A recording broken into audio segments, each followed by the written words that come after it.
ബഹുമാന്യരായ സഹോദരങ്ങളെ, സഹോദരിമാരെ, പ്രിയപ്പെട്ട വിദ്യാർത്ഥികളെ, കിതാബ് തൗഹീദിൽ അടുത്ത അധ്യായം ബാബു മാ ജാഅ ഫിൽ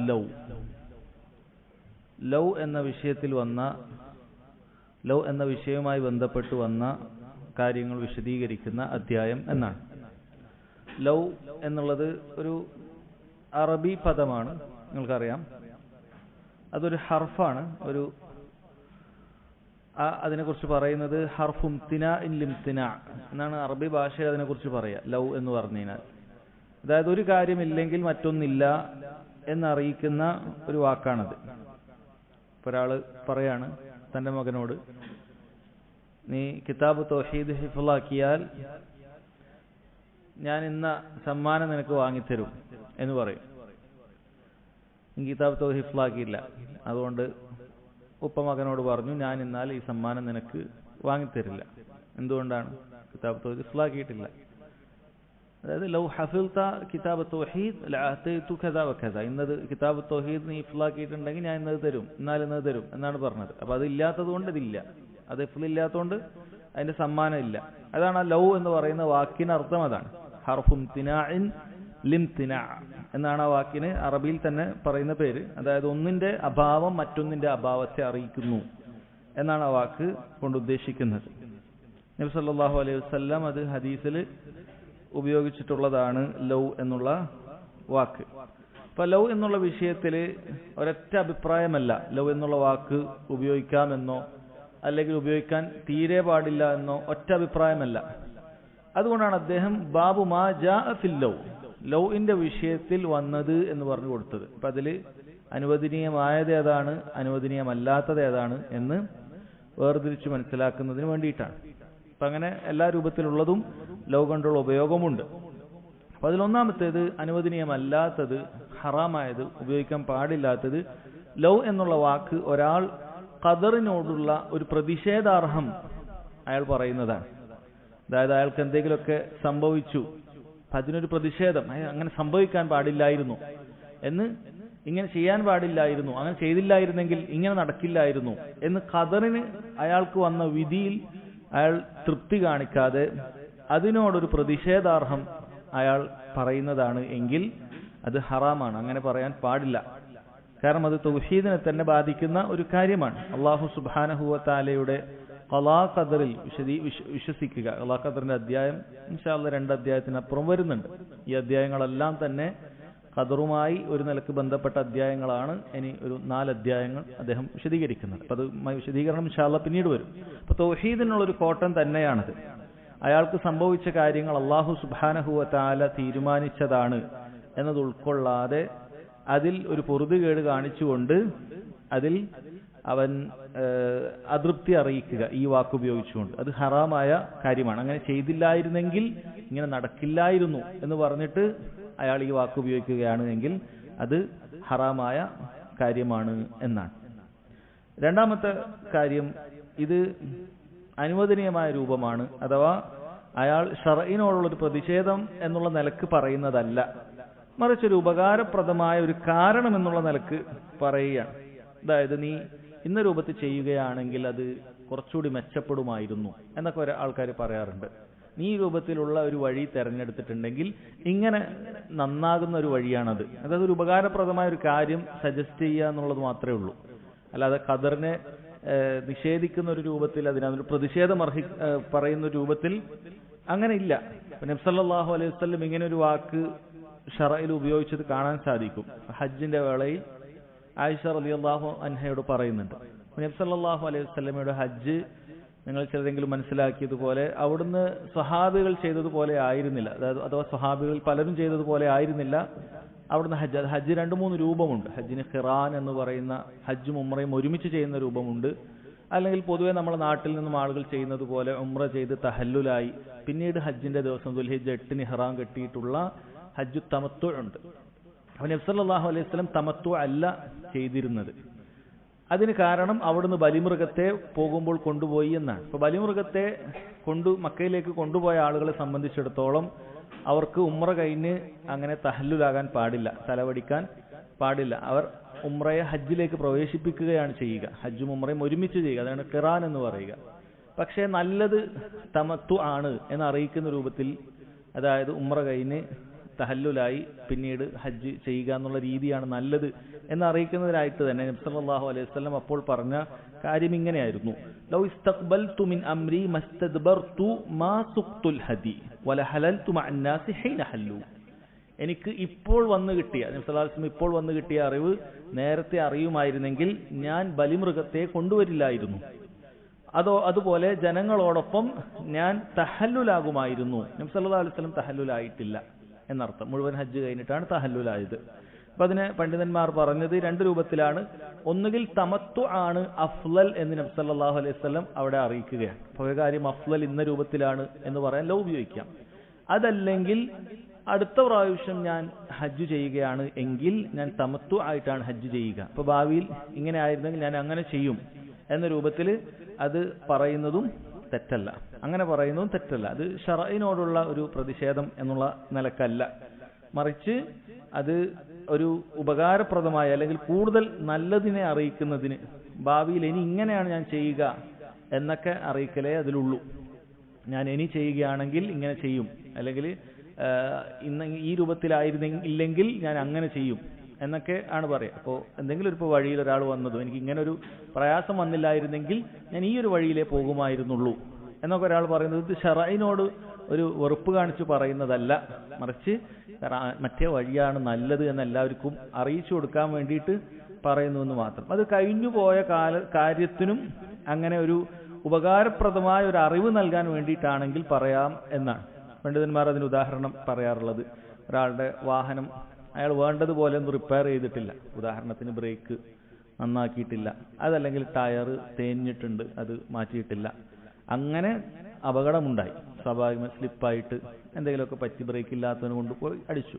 അപ്പോൾ ഒരാൾ പറയുകയാണ് നീ ആ ബ്രേക്കൊക്കെ കൃത്യമായി ശരിയാക്കിയിട്ടുണ്ടെങ്കിൽ അല്ലെങ്കിൽ ആ ടയറൊക്കെ സമയത്ത് മാറ്റിയിട്ടുണ്ടെങ്കിൽ ഇങ്ങനൊരു അപകടം വരികയില്ല എന്നൊരാൾ പറയുകയാണെങ്കിൽ അതും തെറ്റില്ല എന്നാണ്. കാരണം അവിടെയും അയാൾ ഖദറിൽ വന്ന ഒരു പ്രതിഷേധം അറിയിച്ചുകൊണ്ട് പറയുന്ന ഒരു രൂപമല്ല, മറിച്ച് അയാൾ ഭാവിയിൽ അത് നന്നാക്കാൻ വേണ്ടി ഉപകാരപ്രദമായ ഒരു കാര്യം പറയാണ്. അല്ലെങ്കിൽ ഖദറിൽ അയാൾ അത് പൂർണ്ണമായി വിശ്വസിക്കുന്നു, ഖദറിൽ അത് പൂർണ്ണമായി വിശ്വസിക്കുന്നു. അല്ലാഹു തആല നിശ്ചയിച്ചത് തന്നെയാണ് വരിക, അത് നമ്മൾ എന്ത് കാരണങ്ങൾ സ്വീകരിച്ചാലും അള്ളാഹു നിശ്ചയിച്ചതേ വരികയുള്ളൂ എന്നയാൾ ഉറച്ചു വിശ്വസിക്കുന്നു. പക്ഷെ ഈ ഒരു കാരണം ആൾക്ക് വ്യക്തമായി കൊടുക്കണമല്ലോ. നീ ടയർ കൃത്യമായി മാറ്റിയിരുന്നെങ്കിൽ ഇങ്ങനെ ഒരു സ്ലിപ്പാകുന്ന പ്രശ്നം, അല്ലെങ്കിൽ പെട്ടെന്ന് ടയർ പൊട്ടി ഒരു ലോങ് യാത്രക്ക് ഇങ്ങനെ ചെയ്യാത്തത് മോശമായി, ഇപ്പം ഇങ്ങനെ ചെയ്തിരുന്നെങ്കിൽ ആ യാത്ര ഇത്ര ബുദ്ധിമുട്ടാകില്ലായിരുന്നു, അല്ലെങ്കിൽ കാര്യങ്ങളൊക്കെ മാറ്റേണ്ടതൊക്കെ മാറ്റി ചെയ്തിരുന്നെങ്കിൽ നിനക്കതൊരു ബുദ്ധിമുട്ടാകില്ലായിരുന്നു എന്ന രൂപത്തിൽ ഒരാൾ പറയുന്നത് എന്തല്ല, അത് തെറ്റല്ല എന്നാണ്. അപ്പൊ ഈ രണ്ട് രൂപത്തിലുമുണ്ട്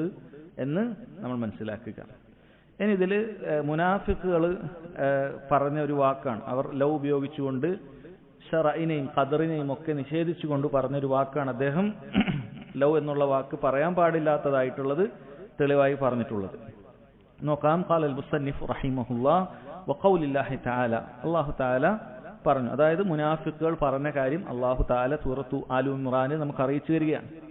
അപ്പോൾ എന്താണ് ഈ ആയത്തിന്റെ പശ്ചാത്തലം എന്ന് വെച്ച് കഴിഞ്ഞാൽ, നബി സല്ലല്ലാഹു അലൈഹി വസല്ലം ഉഹുദിൽ പോകുന്ന സമയത്ത്, ഉഹുദ് യുദ്ധത്തിന് പോകുന്ന സമയത്ത് സ്വഹാബികളുമായി മുഷാവറ നടത്തി, കൂടിയാലോചിച്ചു എങ്ങനെയാണ് നമ്മൾ ശത്രുക്കളെ നേരിടുക എന്നുള്ളത്. നബി സല്ലല്ലാഹു അലൈഹി വസല്ലമയുടെ ആദ്യത്തെ അഭിപ്രായം നമ്മൾ മദീനയിൽ തന്നെ നിൽക്കുക എന്നുള്ളതായിരുന്നു. മദീനയിൽ തന്നെ നിൽക്കുക എന്നുള്ളതായിരുന്നു അഭിപ്രായം. ശത്രുക്കളെ മദീനയിൽ വെച്ച് നേരിടാം. അപ്പോൾ ചില സഹാബികളൊക്കെ പറഞ്ഞു, വേണ്ട, മദീനക്ക് പുറത്ത് പോയിട്ട് നമുക്ക് നേരിടാം എന്ന അഭിപ്രായം പറഞ്ഞു. മദീനയുടെ പുറത്തേക്ക് പോയിട്ട് നേരിടാം എന്ന അഭിപ്രായമൊക്കെ പറഞ്ഞു. അവസാനം ഉഹദിലേക്ക് പോകുന്ന ഒരു അഭിപ്രായമാണ് ഉണ്ടായത്. മദീനയെ വിട്ട് താമസിക്കുന്ന മദീനയുടെ പുറത്താണ് ഉഹദ് എന്നുണ്ടായിരുന്നത്.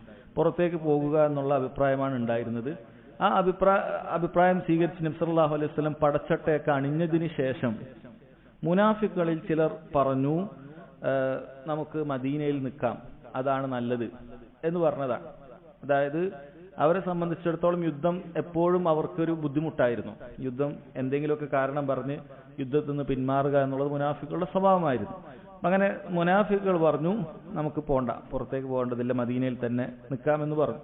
പക്ഷെ നബി സല്ലല്ലാഹു അലൈഹി വസല്ലം അപ്പോൾ അവരുടെ ദീനിന്റെ ഒരു നിയമം അറിയിച്ചു കൊടുത്തു. ലാ യംബഗി ലിനബിയിൻ ഇദാ ലബിസ ലഅമതഹു അൻ യദഅഹ ഹത്താ യഹ്കുമ അല്ലാഹു ബൈനഹു ബൈന അദാഇ.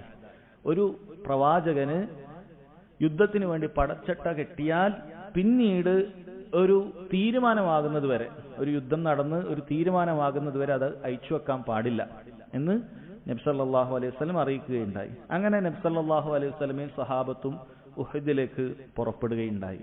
ഉഹദിലേക്ക് പുറപ്പെട്ടപ്പോൾ ആയിരക്കണക്കിന് ആളുകൾ നബി സല്ലല്ലാഹു അലൈഹി വസല്ലമയുടെ കൂടെ ഉണ്ടായിരുന്നു. പക്ഷെ മുനാഫിക്കുകളുടെ നേതാവായ അബ്ദുല്ലാഹ് ഇബ്നു ഉബൈ അവൻ എന്തു ചെയ്തു? 300ഓളം പേരെയും കൊണ്ട് തിരിച്ചു വന്നു. 300ഓളം പേര് മദീനയിലേക്ക് തിരിച്ചു വരികയാണ് ഉണ്ടായിരുന്നത്. അങ്ങനെയാണ് ഉഹദ് ആദ്യം നിലക്കുണ്ടായിരുന്നത്. ഇനി ബാക്കിയുള്ള ചില മുനാഫിക്കുകളും ഉഹദിൽ നബി സല്ലല്ലാഹു അലൈഹി വസല്ലമയുടെയും സഹാബത്തിന്റെയും കൂടെ പങ്കെടുത്തിരുന്നു. അവർക്ക് ഒരു ലജ്ജ കാരണത്താൽ ഇനി എങ്ങനെയാണ് മടങ്ങിപ്പോകുക എന്ന കാരണത്താൽ അവരവിടെ തന്നെ നിലകൊള്ളുകയാണ് ഉണ്ടായിരുന്നത്. പിന്നീട് ഉഹദിൽ സംഭവിച്ച കാര്യങ്ങൾ നിങ്ങൾക്കറിയാം. ആ കാര്യങ്ങളൊക്കെ സംഭവിച്ചതിന് ശേഷം ഈ മുനാഫിക്കുകൾ മദീനയിലേക്ക് പോയി യുദ്ധം ചെയ്യാതെ പോയ അബ്ദുല്ലാഹി ഇബ്നു ഉബൈനെ പോലെയുള്ള മുനാഫിക്കുകൾ പറഞ്ഞ വാക്കാണ് യഖൂലൂന ലൗ കാന ലനാ മിനൽ അംരി ഷൈഉൻ മാ ഖുതിൽനാ ഹാഹുന. കാര്യത്തിൽ നമുക്ക് വല്ല തീരുമാനമുണ്ടായിരുന്നെങ്കിൽ അവിടെ വെച്ചവർ കൊല്ലപ്പെടുമായിരുന്നില്ല. അതായത് ഞങ്ങളെ ഒന്നും പറയാൻ അനുവദിച്ചിട്ടില്ല, നബി സല്ലല്ലാഹു അലൈഹി വസല്ലം അങ്ങോട്ട് തീരുമാനിക്കുകയാണ് ചെയ്തത് എന്ന് മുനാഫിക്കുകൾ നബി സല്ലല്ലാഹു അലൈഹി വസല്ലമയോട് വളരെ മര്യാദകേടായി പറയുകയും ചെയ്തു.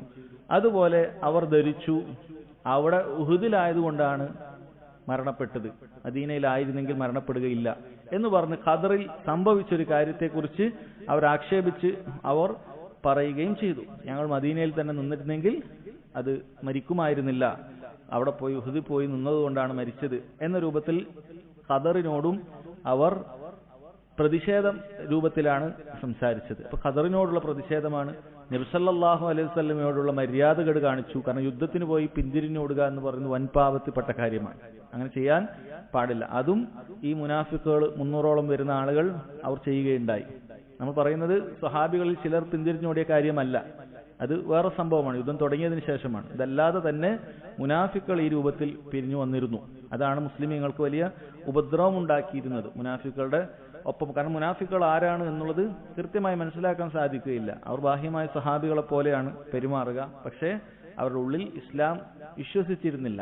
മുനാഫിക്കുകളാണ്. മുസ്ലിമീങ്ങൾക്ക് മേൽക്കോയ്മ ഉള്ളത് കൊണ്ട് അവർ മുസ്ലിമീങ്ങളുടെ കൂടെ കൂടിയിട്ടുള്ള ആളുകളായിരുന്നു എന്നാണ്. അപ്പൊ ആ രൂപത്തിൽ അവർ പറഞ്ഞ ലൗ കാന ലനാ മിനൽ അംരി ഷൈഉൻ മാ ഖുതിൽനാ ഹാഹുന, നമ്മൾ പറഞ്ഞതുപോലെയൊക്കെ ചെയ്തിരുന്നെങ്കിൽ ഞങ്ങൾ അവിടെ വെച്ച് മരണപ്പെടുമായിരുന്നില്ല എന്ന ഖദറിനോടുള്ള പ്രതിഷേധാർഹം പറഞ്ഞ ആ വാക്ക്, ലൗ എന്ന് പറഞ്ഞ വാക്ക്, അത് പറയാൻ പാടില്ല എന്നാണ്. അപ്പൊ അതുമായി ബന്ധപ്പെട്ട കാര്യം തന്നെയാണ് ആലു ഇമ്രാനിൽ വന്ന മറ്റൊരായത്ത് അദ്ദേഹം കൊടുത്തിട്ടുള്ളത്. ഖൗലിഹി തആല അല്ലദീന ഖാലു ലിഇഖ്വാനിഹിം വഖഅദു ലൗ അതാഊന മാ ഖുതിലു അൽ-ആയ. സൂറത്ത് ആലി ഇമ്രാനിലെ 128ാമത്തെ ആയത്താണ്. അതായത് ഈ മദീനയിൽ വന്ന ആളുകൾ അവർ അവരുടെ സഹോദരങ്ങളോട് പറയുകയാണ്, ലൗ അതാഊന മാ ഖുതിലു, ഞങ്ങളെ അവർ അനുസരിച്ചിരുന്നെങ്കിൽ അവരവിടെ വെച്ച് മരണപ്പെടുമായിരുന്നില്ല, കൊല്ലപ്പെടുമായിരുന്നില്ല എന്നാണ് പറഞ്ഞിട്ടുള്ളത്. ലദീന ഖാലു ലിഇഖ്വാനിഹിം, ഇവിടെ ഇഖ്വാനിഹിം എന്ന് പറയുന്ന മുനാഫിക്കുകളാണ് പറഞ്ഞത്. അവർ അവരുടെ സഹോദരങ്ങളോട് എന്ന് പറയുന്നത് ഒരുപക്ഷെ എന്ന സഹാബികളോടാണ് അവർ പറഞ്ഞത്. സഹാബികൾ അവിടെ വെച്ച് കൊല്ലപ്പെട്ടിട്ടുണ്ട്. അപ്പൊ എങ്ങനെയാണ് അവർ സഹാബികളെ ഇഖ്വാനുകൾ എന്ന് വിളിച്ചത് എന്നതിന് ഒരു സംശയം ഉണ്ടായേക്കാം. കാരണം ഇവർ മുനാഫിക്കുകളാണ്. മുനാഫിക്കുകൾ ഒരിക്കലും സഹാബികളുടെ സഹോദരന്മാരല്ല. അവിടെ പണ്ഡിതന്മാർ 2-3 അഭിപ്രായം പറഞ്ഞിട്ടുണ്ട്. അതിലൊന്ന്, അവർ കുടുംബ ബന്ധമുണ്ടായിരുന്നു. അവരിൽ പലരുടെയും, ഈ മുനാഫിക്കുകളുടെ പലരുടെയും സഹാബികൾ കുടുംബ ബന്ധമുണ്ടായിരുന്നു, നസബിൽ ബന്ധമുണ്ടായിരുന്നു. അപ്പൊ ആ രൂപത്തിലുള്ള സാഹോദര്യ ബന്ധമാണ് അവർ പറഞ്ഞത് എന്നാണ് ഒരു അഭിപ്രായം. രണ്ടാമത്തെ അഭിപ്രായം, ലാഹിറിൽ അവരെല്ലാവരും സഹോദരന്മാരെ പോലെ തന്നെയാണ്. കാരണം സഹാബി ഏതാണ് മുനാഫിഖ് ഏതാണ് എന്ന് എല്ലാവർക്കും തിരിച്ചറിയാൻ പറ്റില്ലായിരുന്നു. അതുകൊണ്ട് ലാഹിറായിട്ട് അവർ മുസ്ലിമീങ്ങളായിട്ട് തന്നെയാണ് പരിഗണിച്ചിരുന്നത്. നബി സല്ലല്ലാഹു അലൈഹി വസല്ലം പോലും അങ്ങനെയാണ് പരിഗണിച്ചത്. അവിടുന്ന് വഹി ഇറങ്ങുന്നതിന് മുമ്പ് കൃത്യമായിട്ട് അങ്ങനെ തന്നെയാണ് പരിഗണിച്ചത്. ഇവരുടെ അബ്ദുല്ലാഹി ഇബ്നു ഉബൈന്റെ ജനാസ പോലും നബി സല്ലല്ലാഹു അലൈഹി വസല്ലം നിസ്കരിച്ചിട്ടുണ്ട്. പിന്നെയാണ് അല്ലാഹു സുബ്ഹാനഹു വ തആല മുനാഫിക്കുകൾക്ക് മേൽ നിസ്കരിക്കാൻ പാടില്ല എന്ന് പറഞ്ഞ് ആയത്തിറക്കിയത്. അപ്പൊ അത് കൊണ്ട് ഉദ്ദേശിക്കുന്നത് അവർ ബാഹ്യമായി അവരെല്ലാവരും സഹോദരങ്ങളാണ് എന്ന നിലക്കാണ് അവർ പറഞ്ഞത് എന്നാണ്. വേറെ ചില പണ്ഡിതന്മാർ പറഞ്ഞത് മുനാഫിക്കളുടെ 300 പേരാണ് മടങ്ങിയത്. ബാക്കിയുള്ള മുനാഫിക്കൾ നമ്മൾ പറഞ്ഞു ലജ്ജ കൊണ്ട് ഉഹുദിൽ ഉണ്ടായിരുന്നു. അപ്പൊ ആ സഹോദരങ്ങളോടാണ് ഈ മുനാഫിക്കൾ അവരുടെ സഹോദരൻ, മുനാഫിക്കളുടെ സഹോദരങ്ങളാണ്. അപ്പൊ അങ്ങനെയാണ് അത് പറഞ്ഞിട്ടുള്ളത് എന്നാണ്. അപ്പൊ എന്താണ് പറഞ്ഞത്? ലൗ അതാഊന മാ ഖുതിലു, അതാണ് അവർ പറഞ്ഞ പ്രശ്നം. ലൗ അതാഊന, അവർ ഞങ്ങളെ അനുസരിച്ചിരുന്നെങ്കിൽ മാ ഖുതിലു, അവർ കൊല്ലപ്പെടുമായിരുന്നില്ല എന്നുള്ളതാണ്. അപ്പൊ ഇതും നേരത്തെ പറഞ്ഞതുപോലെ പല പ്രശ്നങ്ങൾ അടങ്ങിയിട്ടുള്ള കാര്യമാണ്. ഒന്നാമത്തത് നബി സല്ലല്ലാഹു അലൈഹി വസല്ലമയോട് എതിരായി എന്നുള്ളതാണ്. അപ്പൊ അള്ളാഹുവിന്റെ റസൂൽ യുദ്ധത്തിന് വേണ്ടി പുറപ്പെട്ടു കഴിഞ്ഞാൽ റസൂലുള്ളാഹി സ്വല്ലല്ലാഹു അലൈഹി വസല്ലമക്ക് ഉത്തരം നൽകുക എന്നുള്ളത് ബാധ്യതയായ കാര്യമാണ്. റസൂലുള്ളാഹി ഒരു യുദ്ധത്തിന് വേണ്ടി വിളിച്ചു കഴിഞ്ഞാൽ, ഒരു വലിയൊരു അംറ് ഭരണീയരോട് യുദ്ധത്തിന് വേണ്ടി വിളിച്ചു കഴിഞ്ഞാൽ അതിൽ നിന്ന് പിന്തി നിൽക്കുക എന്നുള്ളത് ഉദുറുള്ള ആളുകൾക്കല്ലാതെ പാടില്ല, പോകേണ്ടതാണ്. അവർ പിന്തിരിഞ്ഞു, അത് വലിയ തെറ്റാണ്, നബി സല്ലല്ലാഹു അലൈഹി വസല്ലമയോടുള്ള മര്യാദകേടാണ്. രണ്ടാമത്തത് ഖദറിനോടുള്ള അവരുടെ പ്രതിഷേധവും അതിലുണ്ട്. കാരണം അതുകൊണ്ടാണ് അവർ പറഞ്ഞത് ഞങ്ങൾ പുറപ്പെട്ടില്ലായിരുന്നെങ്കിൽ അവർ മരിക്കുമായിരുന്നില്ല എന്ന് പറഞ്ഞതാണ്. അതിന് അല്ലാഹു സുബ്ഹാനഹു വ തആല മറുപടിയായി പറഞ്ഞത് ഖുൽ ലൗ കുൻതും ഫീ ബുയൂതികും, നിങ്ങൾ നിങ്ങളുടെ വീടിലായിരുന്നെങ്കിലും ലബറസല്ലദീന കുതിബ അലൈഹിമുൽ ഖത്ലു ഇലാ മലാജിഇഹിം, നിങ്ങൾ എവിടെയാണോ അല്ലാഹു സുബ്ഹാനഹു വ തആല നിങ്ങളുടെ മരണം നിശ്ചയിച്ചത് അവിടേക്ക് നിങ്ങൾ നടന്നു വരും. നിങ്ങളുടെ കിടപ്പറയിൽ നിന്നും അവിടേക്ക് നിങ്ങൾ വരിക തന്നെ ചെയ്യും. അത് നിങ്ങൾ എത്ര മരണത്തിൽ നിന്നും ഓടി ഒളിക്കാൻ ശ്രമിച്ചാലും അത് നിങ്ങൾക്ക് ഓടി ഒളിക്കാൻ സാധിക്കുകയില്ല. അല്ലാഹു സുബ്ഹാനഹു വ തആല മരണത്തിന് ഒരു സമയവും സ്ഥലവും നിശ്ചയിച്ചിട്ടുണ്ട്. ആ സമയത്ത് നിന്ന് ഒരു നിമിഷം അങ്ങോട്ടോ ഇങ്ങോട്ടോ മാറുകയില്ല. അതുപോലെ ആ സ്ഥലത്ത് നിന്നും ഒരു ചാൺ അങ്ങോട്ടോ ഇങ്ങോട്ടോ മാറുകയില്ല. ഓരോരുത്തർക്കും അത് നിശ്ചയിച്ചിട്ടുണ്ട്. അതുകൊണ്ട് അവർ പോയില്ലായിരുന്നെങ്കിൽ മരിക്കില്ലായിരുന്നു എന്ന് പറയാൻ പാടില്ല. അത് പോയില്ലായിരുന്നെങ്കിൽ മരിക്കില്ലായിരുന്നു എന്ന രൂപത്തിൽ പറയാൻ പാടില്ല. അല്ലാഹു സുബ്ഹാനഹു വ തആല അത് നിശ്ചയിച്ചിട്ടുണ്ട് എങ്കിൽ അത് അവിടെ തന്നെ സംഭവിക്കും. നമ്മുടെ ജീവിതത്തിലും അങ്ങനെ തന്നെയാണ്. ഒരാള് 2 വഴിയുണ്ട്, ഒരു സ്ഥലത്ത് നിന്ന് മറ്റൊരു സ്ഥലത്തേക്ക് പോകാൻ വേണ്ടി. ഒരാൾ സാധാരണ പോകുന്ന വഴിയിൽ നിന്ന് മാറി വേറൊരു വഴിയാണ് പോയിട്ടുള്ളത്. അങ്ങനെ പലപ്പോഴും ചിലപ്പോൾ അനുഭവം ഉണ്ടാവും. അപ്പൊ ആ വഴിയിലേക്ക് പോയപ്പോൾ ഒരു അപകടം ഉണ്ടായി, അയാൾ മരിച്ചു. അപ്പോൾ ആ ഖദറിനോട് ഒരു പ്രതിഷേധമായിക്കൊണ്ട് അയാൾ ആ വഴി എടുത്തില്ലെങ്കിൽ മരിക്കൂലായിരുന്നു, അയാൾ ആ വഴി എടുത്തുപോയി, കഷ്ടകാലത്തിന് അങ്ങനെ ഒരു വഴി എടുത്തുപോയി, അതുകൊണ്ടാണ് അയാൾ മരിച്ചത് എന്നൊരിക്കലും പറയാൻ പാടില്ല. കാരണം നമ്മൾ ഒരിക്കലും പോകാത്തൊരു സ്ഥലത്ത് പോലും നമ്മുടെ മരണം അല്ലാഹു സുബ്ഹാനഹു വ തആല അവിടെ എഴുതിയിട്ടുണ്ട് എങ്കിൽ നമ്മൾ അവിടെ എത്തിയിരിക്കും. ചിലപ്പോൾ നമ്മൾ ജീവിതത്തിൽ അങ്ങനെ ഒരു വഴിയിൽ പോകും എന്ന് നമ്മൾ പ്രതീക്ഷിക്കുകയില്ല. ഇപ്പൊ എത്രയോ സംഭവങ്ങൾ അങ്ങനെയാണ്. ചിലയാൾക്ക് 10-60 വയസ്സ് അല്ലെങ്കിൽ 80 വയസ്സൊക്കെ ഉണ്ടാവും. ചിലപ്പോൾ അയാൾ 80 വയസ്സിന്റെ ആ മരിക്കുന്ന ദിവസം വരെയും സ്വന്തം നാട്ടിൽ നിന്ന് അയാൾ പുറത്തു പോയിട്ടുണ്ടാവില്ല. അതുവരെയും അയാൾ നാട്ടിൽ മാത്രം ജീവിച്ച മനുഷ്യനായിരിക്കും. മരിക്കുന്നതിന് വേണ്ടി അല്ലാഹു സുബ്ഹാനഹു വ തആല ഈ ആയത്തിൽ പറഞ്ഞതുപോലെ തന്നെ അവിടേക്ക് അയാൾ യാത്ര ചെയ്തു പോകും. ചിലപ്പോൾ അയാൾക്ക് ഒരു യാത്ര ചെയ്യാൻ പോലും വയ്യാത്ത മനുഷ്യനായിരിക്കും. പക്ഷെ ഒരു കാരണമുണ്ടായിട്ട് അയാൾ അവിടേക്ക് തന്നെ എത്തും. കാരണം അള്ളാഹു അത് എഴുതി കഴിഞ്ഞു. ഇന്ന ഭൂമിയിലാണ് ഇന്നയാൾ മരിക്കേണ്ടത്, അത് ഇന്ന സമയത്തും കൂടിയാണ് എന്ന് അള്ളാഹു എഴുതി കഴിഞ്ഞാൽ ഒരാൾക്കും അതിൽ നിന്നും രക്ഷപ്പെടാൻ സാധിക്കുകയില്ല. സമയത്തൊന്നും രക്ഷപ്പെടാൻ സാധിക്കില്ല, ആ സ്ഥലത്തൊന്നും രക്ഷപ്പെടാൻ സാധിക്കുകയില്ല. അതിൽ തന്നെ അയാൾ എത്തും. അതുകൊണ്ട് ഖദറിനോടുള്ള ഒരു പ്രതിഷേധം കാണിക്കുക എന്നുള്ളത് പാടില്ലാത്ത കാര്യമാണ്. മുനാഫിക്കുകളെ 2 രൂപത്തിൽ, ശറഈനോടും നബി സല്ലല്ലാഹു അലൈഹി വസല്ലമയോടും ഖദറിനോടും ഒക്കെ പ്രതിഷേധം അറിയിച്ചു. അതാണ് ഈ ആയത്തിൽ പറഞ്ഞത്. ആ രൂപത്തിൽ പറയാൻ പാടില്ല എന്നുള്ളതാണ് അദ്ദേഹം ഈ ആയത്തിവിടെ കൊടുക്കാനുള്ള കാര്യം. ഖദറിനോട് പ്രതിഷേധം അർഹിച്ചുകൊണ്ട് ലൗ എന്നുള്ള വാക്ക് പറയാൻ പാടില്ല. ശേഷം അദ്ദേഹം അവസാനമായും കൊടുത്തിട്ടുള്ള ഒരു ഹദീസ് സഹോദരങ്ങളെ ജീവിതത്തിൽ നമുക്കൊക്കെ വളരെയധികം ഉപകാരപ്പെടുന്ന, അത്രയും ആശയ സമ്പുഷ്ടിയുള്ള, അത്രയും അർത്ഥവത്തായ ഒരു ഹദീസാണ്. ഈ ഹദീസ് നമ്മൾ ഓരോരുത്തരും ജീവിതത്തിൽ പകർത്തിയാൽ നമുക്ക് വലിയ ഖൈറുണ്ടാകുന്ന ഹദീസാണ്. പണ്ഡിതന്മാർ ധാരാളമായി വിശദീകരിച്ച ഒരു ഹദീസാണ്. ഇമാം മുസ്ലിം അദ്ദേഹത്തിന്റെ സ്വഹീഹിൽ ഉദ്ധരിച്ച ഈ ഹദീസ് അബൂ ഹുറൈറ റളിയല്ലാഹു അൻഹു ആണ് ഉദ്ധരിക്കുന്നത്. അദ്ദേഹം പറയുന്നു, അന്ന റസൂലുള്ളാഹി സ്വല്ലല്ലാഹു അലൈഹി വസല്ലം ഖാൽ ഇഹ്രിസ് അലാ മാ യൻഫഉക വസ്തഇൻ ബില്ലാഹി വലാ തഅജസ്. ഈ ഹദീസിന്റെ പകുതി ഭാഗം അതാണ്. ഇഹ്രിസ് അലാ മാ യൻഫഉക വസ്തഇൻ ബില്ലാഹി വലാ തഅജസ്. ഇഹ്രിസ് അലാ മാ യൻഫഉക, നിനക്ക് ഉപകാരമുള്ള കാര്യത്തിന് നീ അതീവ താൽപര്യം കാണിക്കുക. ഹറസ അല്ലെങ്കിൽ ഹരിസ എന്നാണ് ആ വാക്ക്. അതിന് കൽപ്പിക്കുകയാണ് നബി സല്ലല്ലാഹു അലൈഹി വസല്ലം. അതീവ താൽപര്യം കാണിക്കണം. അലാ മാ യൻഫഉക, നിനക്ക് ഉപകാരമുള്ള കാര്യത്തിന്. നമുക്ക് ദുനിയാവിന്റെ കാര്യത്തിലാകട്ടെ ദീനിന്റെ കാര്യത്തിലാകട്ടെ നമുക്ക് ഈ ഖായിദ ഉപയോഗിക്കാവുന്നതാണ്. നമുക്ക് ദുനിയാവിൽ നമ്മൾ എന്തെങ്കിലും നല്ലൊരു നേട്ടം ആഗ്രഹിക്കുന്ന ഒരാളാണെങ്കിൽ, ഉന്നതമായൊരു ലക്ഷ്യം ആഗ്രഹിക്കുന്ന ഒരാളാണെങ്കിൽ, നമുക്ക് ഏറ്റവും ഉന്നതമായ ലക്ഷ്യം സ്വർഗമാണ്. സ്വർഗം ഒരാൾക്ക് ലഭിക്കണമെങ്കിലും ഈ ഒരു കായികയാണ് അയാൾ പിൻപറ്റേണ്ടത്. ഇഹ്രിസ് അലാ മാ യൻഫഉ. അതിന് അതീവ താല്പര്യം നമുക്കുണ്ടായിരിക്കേണ്ടതുണ്ട്. അപ്പം അതീവ താല്പര്യം ഉണ്ടായിരിക്കുന്ന ആൾ ഒരിക്കലും മടിപിടിച്ചിരിക്കുകയില്ല. മടിപിടിച്ച് അയാൾ അലസമായി അയാൾ ഇരിക്കുകയില്ല. അയാൾ അതിനു വേണ്ടിയിട്ടുള്ള എല്ലാ കാരണങ്ങളും അന്വേഷിക്കുകയും അത് നടപ്പിൽ വരുത്തുകയും ചെയ്യും. ഒരു കച്ചവടം ചെയ്യുന്ന ആളാണെങ്കിലും ഈ കായിക അയാൾക്ക് ഉപയോഗിക്കാം. ദീനിന്റെ കാര്യത്തിലുമെല്ലാം, ഒരു എന്ത് കാര്യത്തിലും അയാൾ അങ്ങേയറ്റം പരിശ്രമിച്ചുകൊണ്ട് ചെയ്യുന്നതിനാണ് ഇഹ്രിസ് എന്ന് പറഞ്ഞിട്ടുള്ളത്. രണ്ടാമത്തെ കാര്യം അലാമാ യൻഫഉക്, നിനക്ക് ഉപകരിക്കുന്ന കാര്യമാണ് എന്നുള്ളത് നന്നായി ഉറപ്പുവരണം. കാരണം ഉപകരിക്കാത്ത കാര്യത്തിലും ആളുകൾ എന്ത് ചെയ്യാറുണ്ട്? പരിശ്രമിക്കാറ്. ഇപ്പൊ ദുനിയാവിന് വേണ്ടി പരിശ്രമിക്കുന്ന സമയത്ത് പല കാര്യത്തിലും ആളുകൾ പരിശ്രമിക്കാറുണ്ട്. ചില ആളുടെ പരിശ്രമം ഏറ്റവും വലിയൊരു കളിക്കാരനാകാനായിരിക്കും, ഫുട്ബോൾ കളിക്കാരനാകാൻ. അതിനുവേണ്ടി അവന്റെ എല്ലാ കാര്യങ്ങളും മാറ്റിവെക്കും. അങ്ങനെ അവൻ ഏറ്റവും വലിയ ഫുട്ബോൾ കളിക്കാരനാവും. പക്ഷെ അത് അലാമാ യൻഫഉക് അല്ല, നിനക്കൊരു ഉപകാരം ഉണ്ടാകുന്ന കാര്യമേ അല്ല. അല്ലെങ്കിൽ അതുപോലെ എന്തെങ്കിലുമൊക്കെ കാര്യങ്ങൾ പഠിക്കാൻ, പാട്ട് പഠിക്കാൻ ഹറാമായ കാര്യമാണ്. അല്ലെങ്കിൽ ആ രൂപത്തിലൊക്കെ പരിശ്രമിക്കുന്ന ആൾക്കും അത് ലഭിക്കും. പക്ഷെ നബി സല്ലല്ലാഹു അലൈഹി വസല്ലം നമ്മളോട് പറയുന്നത് അലാമാ യൻഫഉക്, നിനക്ക് ഉപകാരമുള്ള കാര്യത്തിൽ നീ അങ്ങനെ പങ്കെടുത്താൽ നിനക്ക് രണ്ട് കാര്യം. അതായത് നീ നന്നായി പരിശ്രമിക്കണം, അത് ഉപകാരമുള്ള കാര്യം ആയിരിക്കുകയും വേണം. കാരണം കുറേ ആളുകൾക്ക് ഉപകാരമുള്ള കാര്യങ്ങൾ അറിയാം, പക്ഷെ നന്നായി പരിശ്രമിക്കുകയില്ല, അതുകൊണ്ട് അത് കിട്ടുകയില്ല. എന്നാൽ വേറെ കുറേ ആളുകൾ നന്നായി പരിശ്രമിക്കും, അത് ഉപകാരം ഇല്ലാത്ത കാര്യമായിരിക്കും. അപ്പോൾ അവർക്ക് ഉപദ്രവം ചെയ്യുന്ന കാര്യമാണ് അവർക്ക് ഫലമായി ലഭിക്കുക. ഇത് രണ്ടും കൂടി നമ്മൾ ഒരുമിപ്പിച്ചു കഴിഞ്ഞാൽ ഒരു മനുഷ്യന്റെ ഉപകാരത്തിന്റെ പൂർണ്ണതയാണ്.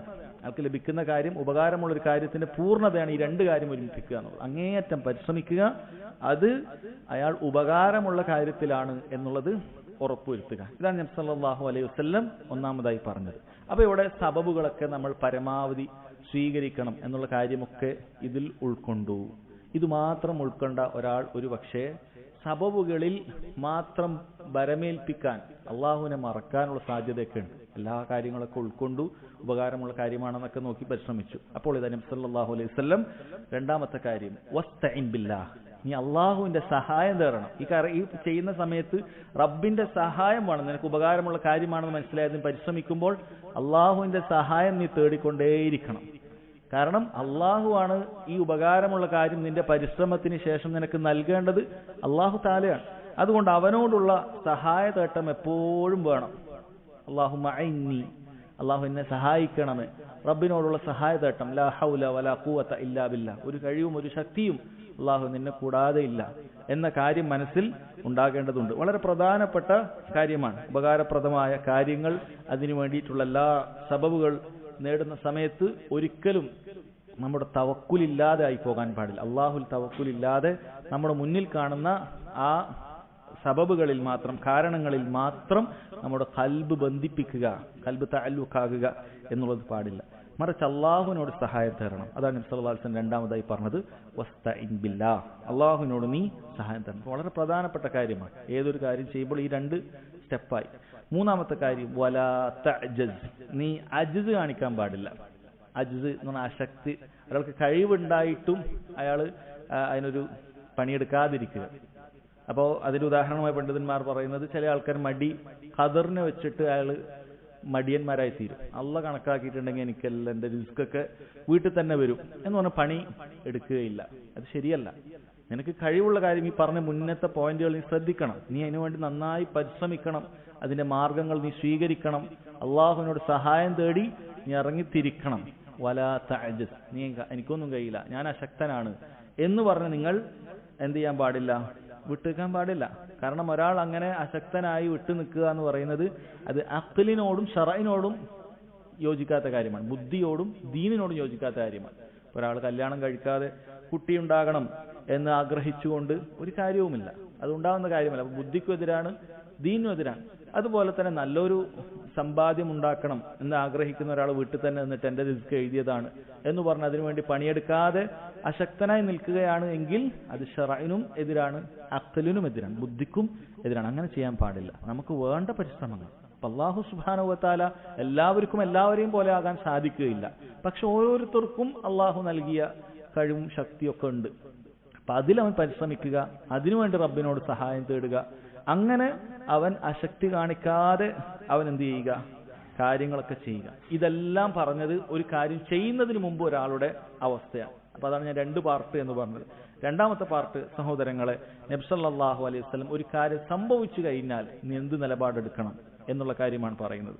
വഇൻ അസാബക ഷൈഉൻ, നിനക്കൊരു കാര്യം ബാധിച്ചു കഴിഞ്ഞാൽ, അതായത് നീ എന്തെല്ലാം പരിശ്രമിച്ചു, എന്തെല്ലാം കാര്യങ്ങളൊക്കെ സ്വീകരിച്ചു, റബ്ബിനോട് സഹായം തേടി മടി കൂടാതൊക്കെ ചെയ്താലും അള്ളാഹു ഒരു കാര്യം നിശ്ചയിച്ചിട്ടുണ്ടാവും. അങ്ങനെ എന്തെങ്കിലും നിനക്ക് ബാധിച്ചു, വഇൻ അസാബക ഷൈഉൻ ഫലാ തഖുൽ, അപ്പം നീ പറയാൻ പാടില്ല ലൗ അന്നി ഫഅൽതു കദാ ലകാന കദാ വകദാ, ഞാൻ ഇങ്ങനെയൊക്കെ ചെയ്താൽ മതിയായിരുന്നു, അങ്ങനെയൊക്കെ ഇത് കിട്ടുമായിരുന്നു എന്ന് പറഞ്ഞ് ഖദറിനോടൊരു പ്രതിഷേധം. അങ്ങനെ ഞാൻ ചെയ്യാൻ പാടില്ലായിരുന്നു, ഇങ്ങനെ ചെയ്യാം. നമ്മൾ നേരത്തെ പറഞ്ഞ കാര്യങ്ങളൊക്കെ ഓർക്കുക. ഒരാളുടെ ഉപകാരം അറിയിക്കാൻ വേണ്ടിയിട്ടോ മറ്റോ ആണ് പറയുന്നതെങ്കിൽ അത് വേറെ വിഷയമാണ്. പക്ഷെ ഖദറിനോടുള്ള പ്രതിഷേധം അങ്ങേയറ്റത്തെ നിരാശയിൽ പറയാണ്, അങ്ങനെ ചെയ്തിട്ടില്ലെങ്കിൽ ഞാൻ രക്ഷപ്പെടുമായിരുന്നു, ഞാൻ ഇന്ന രൂപത്തിൽ ഇനി ചെയ്തിട്ടില്ലെങ്കിൽ രക്ഷപ്പെടുമായിരുന്നു, അങ്ങനെ ചെയ്തതാണ് പരാജയപ്പെടാൻ കാരണം എന്ന് പറഞ്ഞ് നിരാശ അടയാൻ പാടില്ല. ലക്കാന കഥ കഥ അങ്ങനെ പറഞ്ഞ് പറയാൻ പാടില്ല. മറിച്ച് അപ്പോൾ അയാൾ പറയേണ്ട എന്താണ്, സംഭവമൊക്കെ കഴിഞ്ഞാൽ പിന്നെ അവൻ തൃപ്തിയോടുകൂടി പറയേണ്ട വാക്ക് വലാകിൻ ഖുൽ ഖദറുല്ലാഹ് വമാ ശാഅ ഫഅൽ. ഖദറുല്ലാഹ്, അള്ളാഹിന്റെ ഖദറാണ്. വമാ ശാഅ ഫഅൽ, അള്ളാഹു ഉദ്ദേശിക്കുന്നത് പോലെയാണ് കാര്യങ്ങളൊക്കെ ചെയ്യുക. അള്ളാഹിന്റെ ഉദ്ദേശത്തിന്റെ അപ്പുറത്ത് സംഭവിച്ചൊരു കാര്യമേ അല്ല, അള്ളാഹ് ഇങ്ങനെയാണ് തീരുമാനിച്ചത് എന്ന് പറഞ്ഞ് അവൻ സമാധാനിക്കണം. കാരണം അതല്ലാതെ അങ്ങനെ ചെയ്തിരുന്നെങ്കിൽ ഇങ്ങനെ ചെയ്യുമോ എന്നുള്ളത് പറഞ്ഞാൽ ഫഇന്ന ലൗ തഫ്തഹു അമല ശൈത്താൻ, അത് പിശാചിന്റെ ആ ഒരു പ്രവർത്തനം ആരംഭിക്കലാണ്. കാരണം അവൻ അങ്ങേയറ്റത്തെ സങ്കടമുണ്ടാകും. പിശാച് അതാണ്. അതായത് ഈ വാക്ക് പറയുന്ന ആളുകൾ അങ്ങനെ ചെയ്തിരുന്നു, ഇങ്ങനെ ചെയ്താൽ മതിയായിരുന്നു എന്ന് പറഞ്ഞ് പറഞ്ഞ് പറഞ്ഞ് ഇവൻ തളർന്നു പോകും.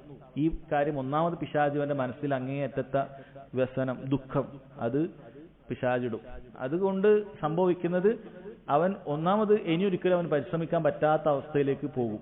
രണ്ടാമത്തത് അവൻ ദീനിനോട് തന്നെ, അള്ളാഹു സുബ്ഹാനഹു വ തആലയോട് തന്നെ, അവന്റെ വിധിയോട് തന്നെ അറിയാതെ ഒരു വെറുക്കുന്നൊരവസ്ഥ. പക്ഷെ എന്താണ് എനിക്ക് ഇങ്ങനെ ചെയ്തത്, ഞാൻ എല്ലാ പരിപാടിയും അതിനു വേണ്ടി ചെയ്തു, എന്നിട്ട് ഇങ്ങനെ സംഭവിച്ചു എന്ന് പറഞ്ഞിട്ട് അവൻ അള്ളാഹു തആലയോടുള്ള അവന്റെ വിധിയോടുള്ള ഒരു അതൃപ്തി ചിലപ്പോൾ നാവ് കൊണ്ട് പറയുകയില്ല, പക്ഷെ അവന്റെ മനസ്സിൽ അവൻ ചിന്തിച്ചു കൂട്ടുന്നുണ്ടാകും.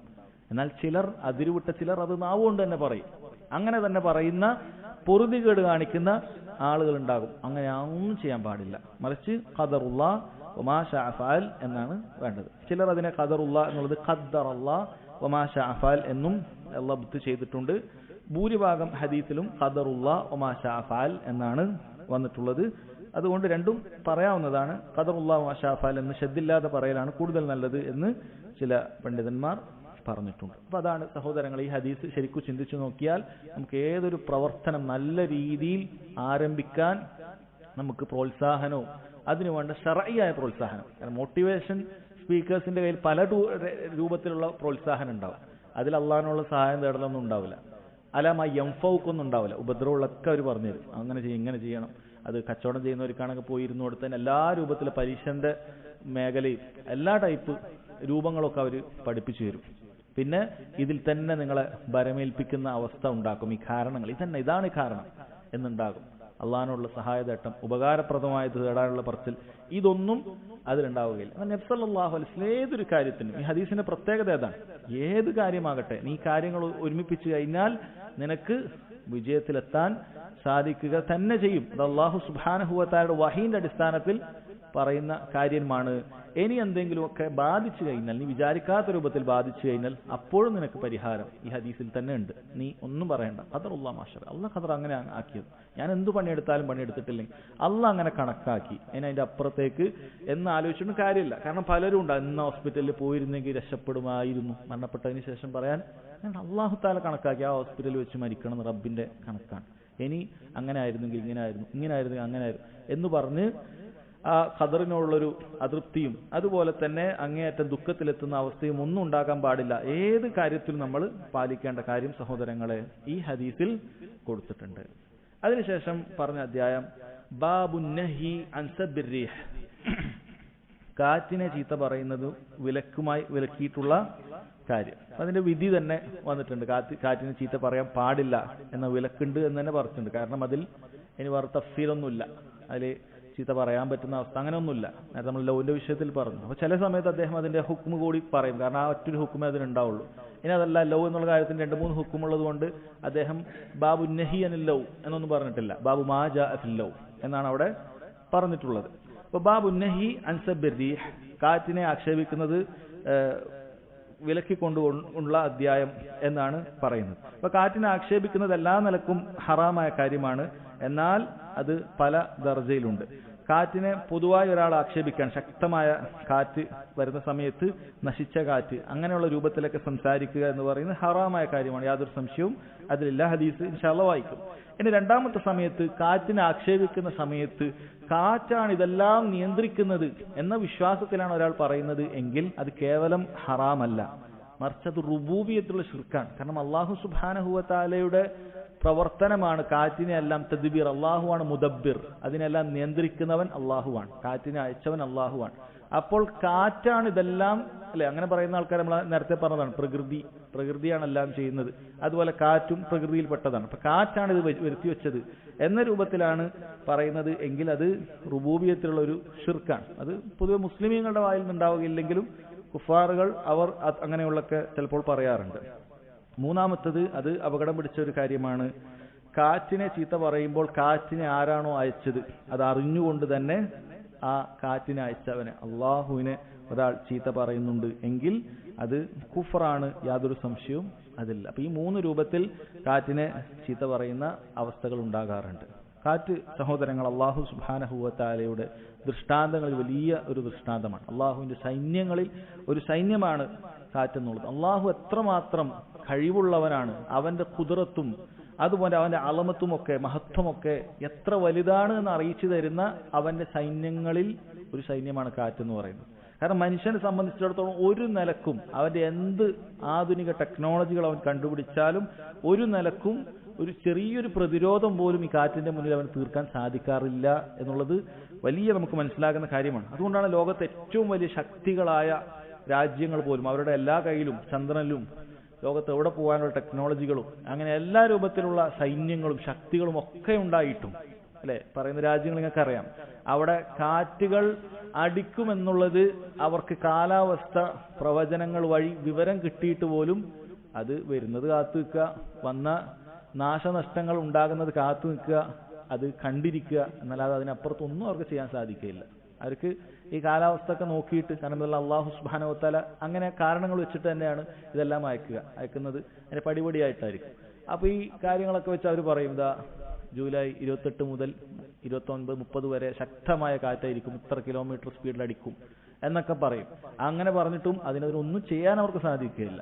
അത് അനുഭവിക്കുക, അതിന്റെ നാശനഷ്ടങ്ങൾ ഇങ്ങനെ കഴിഞ്ഞതിന് ശേഷം കണക്കൂട്ടുക എന്നല്ലാതെ വേറൊന്നും ചെയ്യാൻ സാധിക്കുകയില്ല. അതുപോലെയുള്ള അല്ലാഹു സുബ്ഹാനഹു വ തആലയുടെ വലിയൊരു ദൃഷ്ടാന്തം അവന്റെ ഒരു സൈന്യവുമാണ് കാറ്റ് എന്നുള്ളത്.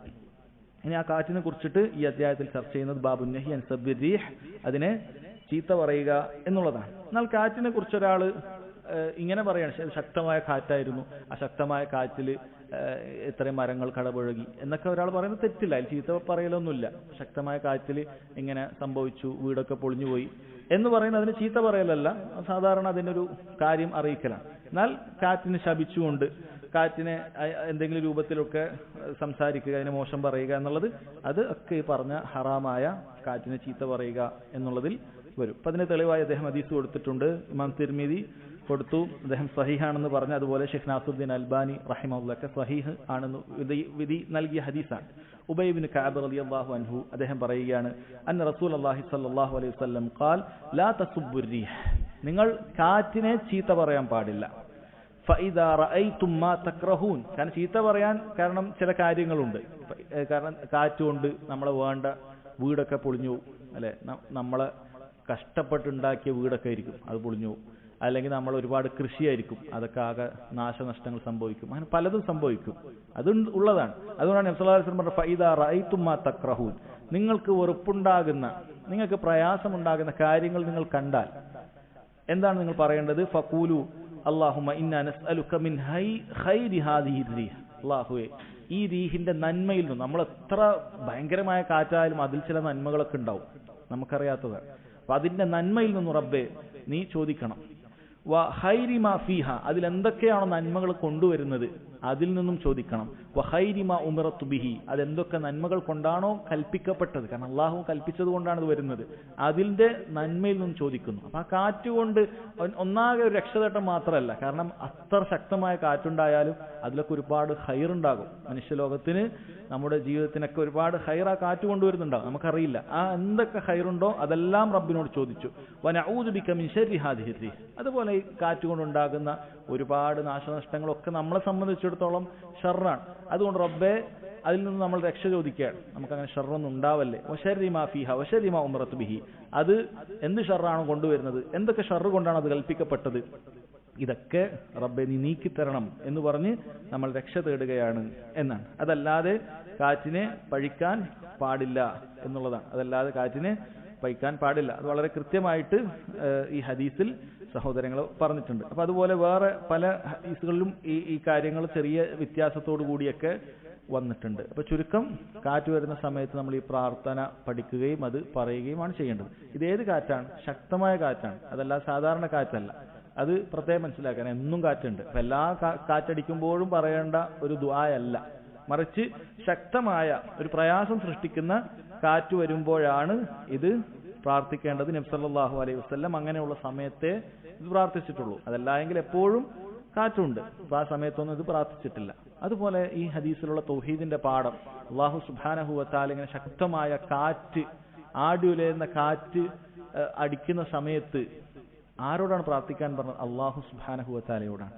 എന്നാൽ മക്കയിലെ മുശ്രിക്കുകളെ പോലും തോൽപ്പിക്കുന്ന രൂപത്തിൽ ശക്തമായ കാറ്റ് അടിച്ച് ആടിയുലഞ്ഞ് കപ്പൽ മറയുമെന്ന അവസ്ഥ എത്തിയപ്പോൾ ഇന്നത്തെ മുസ്ലിയാക്കന്മാര് അള്ളാഹു അല്ലാത്ത ആളുകളോട് പ്രാർത്ഥിക്കാനാണ് ജനങ്ങളോട് പറഞ്ഞുകൊണ്ടിരിക്കുന്നത്. അങ്ങനെയുള്ള കാറ്റ് ഇളക്കി മറിച്ച് കപ്പൽ വീഴാൻ പോകുന്ന സമയത്ത് മക്കയിലെ മുശ്രിക്കുകൾ അള്ളാഹിനോട് തന്നെ ചോദിച്ചിട്ടുണ്ട്. കാരണം അവർക്കറിയാം കാറ്റടിപ്പിക്കുന്നത്, കടലിൽ ഇങ്ങനെ തിരയുണ്ടാക്കുന്നത്, കപ്പലിനെ മറിച്ചിടുന്നത്, ഇതൊന്നും ആർക്കും നിയന്ത്രിക്കാൻ സാധിക്കുകയില്ല. അള്ളാഹു താലക്ക് മാത്രമേ നിയന്ത്രിക്കാൻ സാധിക്കുകയുള്ളൂ. അള്ളാഹിനോട് പ്രാർത്ഥിച്ചിരുന്നു. എന്നാൽ ഇന്നത്തെ മക്കാ മുശ്രിക്കുകളെ തോൽപ്പിക്കുന്ന വിധമുള്ള കുഫറും ഷിർക്കും പറഞ്ഞുകൊണ്ടിരിക്കുന്ന മുസ്ലിയാക്കന്മാർ ഇങ്ങനെ ഉണ്ടാകുമ്പോൾ ഏതെങ്കിലുമൊക്കെ മങ്കൂസ് മൗലൂദ് ചൊല്ലാൻ, ഏതെങ്കിലുമൊക്കെ ഔലിയെ വിളിക്കാൻ, ഇതാണ് പറഞ്ഞു കൊടുക്കുന്നത്. സല്ലല്ലാഹു അലൈഹി വസല്ലം അള്ളാഹുവിനോടാണ് പ്രാർത്ഥിക്കാൻ പറയുന്നത്. കാരണം അള്ളാഹുവാണ് കാറ്റിനെ നിയന്ത്രിക്കുന്നത്, മറ്റൊരാൾക്കും നിയന്ത്രണം ഇല്ല. എന്നാൽ ഇവർ പറയുന്നത് അത് ഔലിയാക്കൾക്കാണ് നിയന്ത്രണം, ലോകത്തിന്റെ നിയന്ത്രണം ഔലിയാക്കൾക്കാണ്. ഓരോ കാലഘട്ടത്തിലും ഓരോ ഔലിയാക്കളുണ്ട് എന്ന പച്ചയായ കുഫറും ഷിർക്കും പറയുന്ന ആളുകളെ കാണാൻ സാധിക്കും. എന്നാൽ അവർ പറയുന്നതിൽ യാതൊരു തെളിവും ഹാജരാക്കാനില്ല. ഖുർആനിൽ മുഴുവനും രക്ഷാതട്ടം അല്ലാഹു സുബ്ഹാനഹു വ തആലയോട് മാത്രമാണ് എന്ന് നമുക്ക് കാണാൻ സാധിക്കും. ഈ ഹദീസിലും നമ്മളത് കണ്ടു. അടുത്ത അധ്യായം ബാബു ഖൗലില്ലാഹി തആല يظنون بالله غير الحق ظن الجاهلية يقولون هل لنا من الأمر من شيء قل إن الأمر كله لله. സഹോദരങ്ങളെ, ഈ ആയത്തും നമ്മൾ നേരത്തെ പറഞ്ഞതുപോലെയുള്ള ഈ അധ്യായങ്ങളൊക്കെ ഖദറുമായി ബന്ധപ്പെട്ട് കിടക്കുന്ന ഒരു കാര്യമാണ്. അല്ലാഹു സുബ്ഹാനഹു വ തആലയിലുള്ള നല്ല വിചാരം, ഹുസ്നുൽ ദൻ ബില്ലാഹ്, റബ്ബ് സുബ്ഹാനഹു വ തആലയോടുള്ള നല്ല വിചാരം നമ്മൾ സദാ വെച്ചു പുലർത്തണം എന്നറിയിക്കുന്ന ഒരു കാര്യമാണ്. അപ്പോൾ ഈ ആയത്തിലും മുനാഫിക്കുകളെ കുറിച്ച് പറഞ്ഞത് യദുന്നൂന ബില്ലാഹി ഗൈറൽ ഹഖ് ദന്നൽ ജാഹിലിയ്യത്ത്, ജാഹിലിയത്തിന്റെ മോശം വിചാരം, സത്യമല്ലാത്ത വിചാരമാണ് അവർ അല്ലാഹു സുബ്ഹാനഹു വ തആലയെ കുറിച്ചിട്ട് വിചാരിച്ചിരിക്കുന്നത്. അപ്പൊ അവരുടെ വിചാരണം എന്ന് പറഞ്ഞാൽ അത് എന്തൊക്കെയാണെന്നുള്ളത് ഇൻഷാ അല്ലാഹ് പിന്നീട് ഇബ്നുൽ ഖയ്യിമിന്റെ മനോഹരമായ വിശദീകരണം വന്നിട്ടുണ്ട്, അവിടെ നമുക്ക് വായിക്കാം. അവർ എന്തൊക്കെയാണ് പറയുന്നത്? അവരെന്താണ് പറഞ്ഞത്? ഹൽ ലനാ മിനൽ അംരി മിൻ ഷൈ, ഞങ്ങൾക്ക് എന്തെങ്കിലുമൊക്കെ കാര്യങ്ങളൊക്കെ തീരുമാനിക്കാനുണ്ടോ? അപ്പോൾ എല്ലാം നബി സല്ലല്ലാഹു അലൈഹി വസല്ലം തീരുമാനിക്കുക, എന്നിട്ട് യുദ്ധത്തിൽ പോയി അപകടങ്ങളൊക്കെ ഉണ്ടാവുക. കാരണം ഇവരെ സംബന്ധിച്ചിടത്തോളം ഓരോ യുദ്ധവും പരീക്ഷണമാണ്. മുനാഫിക്കുകൾക്ക് യുദ്ധമില്ലാത്ത സമയത്ത് നന്നായി അഭിനയിക്കാൻ സാധിക്കും, മുസ്ലിങ്ങളോടൊപ്പം നിസ്കരിക്കും, കാരണം അതിനൊന്നും വേറെ ചെലവൊന്നുമില്ല, മുസ്ലിങ്ങളോടൊപ്പം എല്ലാ കർമ്മങ്ങളൊക്കെ കാണിക്കും. യുദ്ധം എന്ന് പറഞ്ഞാൽ രണ്ടിലൊരു തീരുമാനമാവും. ഈമാനുള്ള ആൾക്ക് അതിന് പുറപ്പെടാൻ സാധിക്കുള്ളൂ. കാരണം പോയി മരിച്ചാൽ സ്വർഗം പ്രതീക്ഷിക്കുന്ന മുഅ്മിൻ മാത്രമാണ്. മുനാഫിക്കിനെ സംബന്ധിച്ചിടത്തോളം ഉള്ളിൽ കുഫ്റാണ്, പോയി മരിച്ചാൽ അവന് യാതൊരു വിശ്വാസവും ഇല്ല. അതുകൊണ്ട് തന്നെ യുദ്ധസമയത്ത് മുനാഫിക്കുകളുടെ തനി സ്വഭാവം വ്യക്തമാകുന്ന ഒരുപാട് ഉദാഹരണങ്ങൾ ഖുർആനിൽ കൊടുത്തിട്ടുണ്ട്. അപ്പൊ അവർ അതിൽ അങ്ങനെ പറഞ്ഞൊരു കാര്യമാണ്, നമുക്കൊരു തീരുമാനമൊന്നുമില്ല, നമ്മൾ ഇവരെപ്പോഴും പോകണ്ടെന്നായിരിക്കും എന്തെങ്കിലുമൊക്കെ ന്യായങ്ങൾ. അപ്പൊ തബൂക്ക് യുദ്ധത്തിന്റെ സമയത്തും അങ്ങനെയാണ്, ഭയങ്കര ചൂട് കൂടുതലാണ്, ഈ സമയത്തൊന്നും അങ്ങനെ പോകേണ്ടതില്ല, അങ്ങനെ പല ന്യായങ്ങൾ പറഞ്ഞിട്ട് ഇവർ പിന്തിരിയുന്നതായിരിക്കും. അപ്പോൾ അല്ലാഹു സുബ്ഹാനഹു വ തആല അവരോട് പറയുന്നത് ഖുൽ നബിയെ പറയുക ഇന്നൽ അംറ കുല്ലഹു ലില്ലാഹ്, കാര്യം മുഴുവനും അള്ളാഹിന്റെ തീരുമാനം അനുസരിച്ച് നടക്കുകയാണ്. നബി സല്ലല്ലാഹു അലൈഹി വസല്ലം ഒരു തീരുമാനം എടുക്കുന്നതും അത് അല്ലാഹു തആലയുടെ തീരുമാനമാണ്. അല്ലാഹു വഹി നൽകിയാൽ അല്ലാതെ നബി സല്ലല്ലാഹു അലൈഹി വസല്ലം ശർഈയായ ഒരു നിയമവും അല്ലാഹു തആല നിശ്ചയിക്കുകയില്ല എന്ന കാര്യം വളരെ കൃത്യമായിട്ട് അല്ലാഹു തആല പറഞ്ഞു കൊടുക്കുകയാണ്. എന്നിട്ട് അല്ലാഹു തആല പറഞ്ഞു യുഖ്ഫൂന ഫി അൻഫുസിഹിം മാ ലാ യുബ്ദൂന ലക്, അവർ ഉള്ളിൽ ഒളിപ്പിച്ചു വെച്ച പല കാര്യങ്ങളും അത് അവർ എന്താണ് ഇപ്പോൾ പുറത്തു വരികയാണ്. ഇപ്പോൾ ഇത്തരത്തിലുള്ള സമയത്താണ് ഇവർക്ക് ഇത് പറയേണ്ടി വരിക. ഉള്ളിൽ ഒളിപ്പിച്ചു നിൽക്കുന്ന പല കാര്യങ്ങളും ഇപ്പോൾ പറയും. യഖൂലൂന ലൗ കാന ലനാ മിനൽ അംരി ശൈഉം മാ ഖുതിൽനാ ഹാഹുന, അവർ പറയും ഞങ്ങൾക്ക് കാര്യത്തിൽ വല്ല നിയന്ത്രണവും ഉണ്ടായിരുന്നെങ്കിൽ അവിടെ വെച്ച് ഞങ്ങൾ കൊല്ലപ്പെടുമായിരുന്നില്ല. ഖുൽ ലൗ കുൻതും ഫീ ബുയൂതികും ലബറസൽ ലദീന കുതിബ അലൈഹിമുൽ ഖത്ലു ഇലാ മളാജിഇഹിം, പറയുക നബിയെ അവർ ഇന്ന സ്ഥലത്താണ് മരണപ്പെടേണ്ടതെന്ന് നിശ്ചയിക്കപ്പെട്ടാൽ അവർ അതിലേക്ക് അവരുടെ കിടപ്പറയിൽ നിന്നും എഴുന്നേറ്റ് വരിക തന്നെ ചെയ്യും. വലിയബ്തലി അല്ലാഹു മാ ഫീ സുദൂരിക്കും, അവരുടെ ഹൃദയങ്ങളിലുള്ളത് അല്ലാഹു പരീക്ഷിക്കും. വലിയുമഹ്ഹിസ മാ ഫീ ഖുലൂബിക്കും, അവരുടെ ഖൽബിലുള്ളത് അല്ലാഹു അത് പരിശുദ്ധിപ്പെടുത്തി അതിനെ നല്ലതിനെയും ചീത്തയും അല്ലാഹു തആല വേർതിരിച്ചിരിക്കും. വല്ലാഹു അലീമുൻ ബിദാത്തി സുദൂർ, അല്ലാഹു ഹൃദയങ്ങളിലുള്ളതെല്ലാം ഏറ്റവും നന്നായി അറിയുന്നവനാണ്. മുനാഫിക്കുകളുടെ കാര്യം വഷളായി പോകുന്നത് പലപ്പോഴും യുദ്ധസമയത്താണ് എന്ന് കാണാൻ സാധിക്കും. അപ്പോൾ ഇവർ അല്ലാഹു സുബ്ഹാനഹു വ തആലയെ കുറിച്ച് വളരെ മോശമായ ചിന്തകൾ വെച്ചു പുലർത്തിയിരുന്നു എന്നാണ്. അപ്പൊ നമ്മളെ സംബന്ധിച്ചിടത്തോളം അല്ലാഹു തആലയെ കുറിച്ച് ഒരു ഘട്ടത്തിലും മോശമായ ചിന്ത വെച്ചു പുലർത്താൻ പാടില്ല. എന്തെങ്കിലുമൊക്കെ തീരുമാനങ്ങൾ വന്നാൽ അത് അല്ലാഹു സുബ്ഹാനഹു വ തആലയുടെ കുറിച്ച് മോശം തീരുമാനം നമുക്ക് മനസ്സിലുണ്ടാകാൻ പാടില്ല. അപ്പൊ അടുത്ത ആയത്തും കൂടി വായിച്ചിട്ട് ഇബ്നുൽ ഖയ്യിമിന്റെ മനോഹരമായ ആ ഒരു വിശദീകരണം കേൾക്കാം.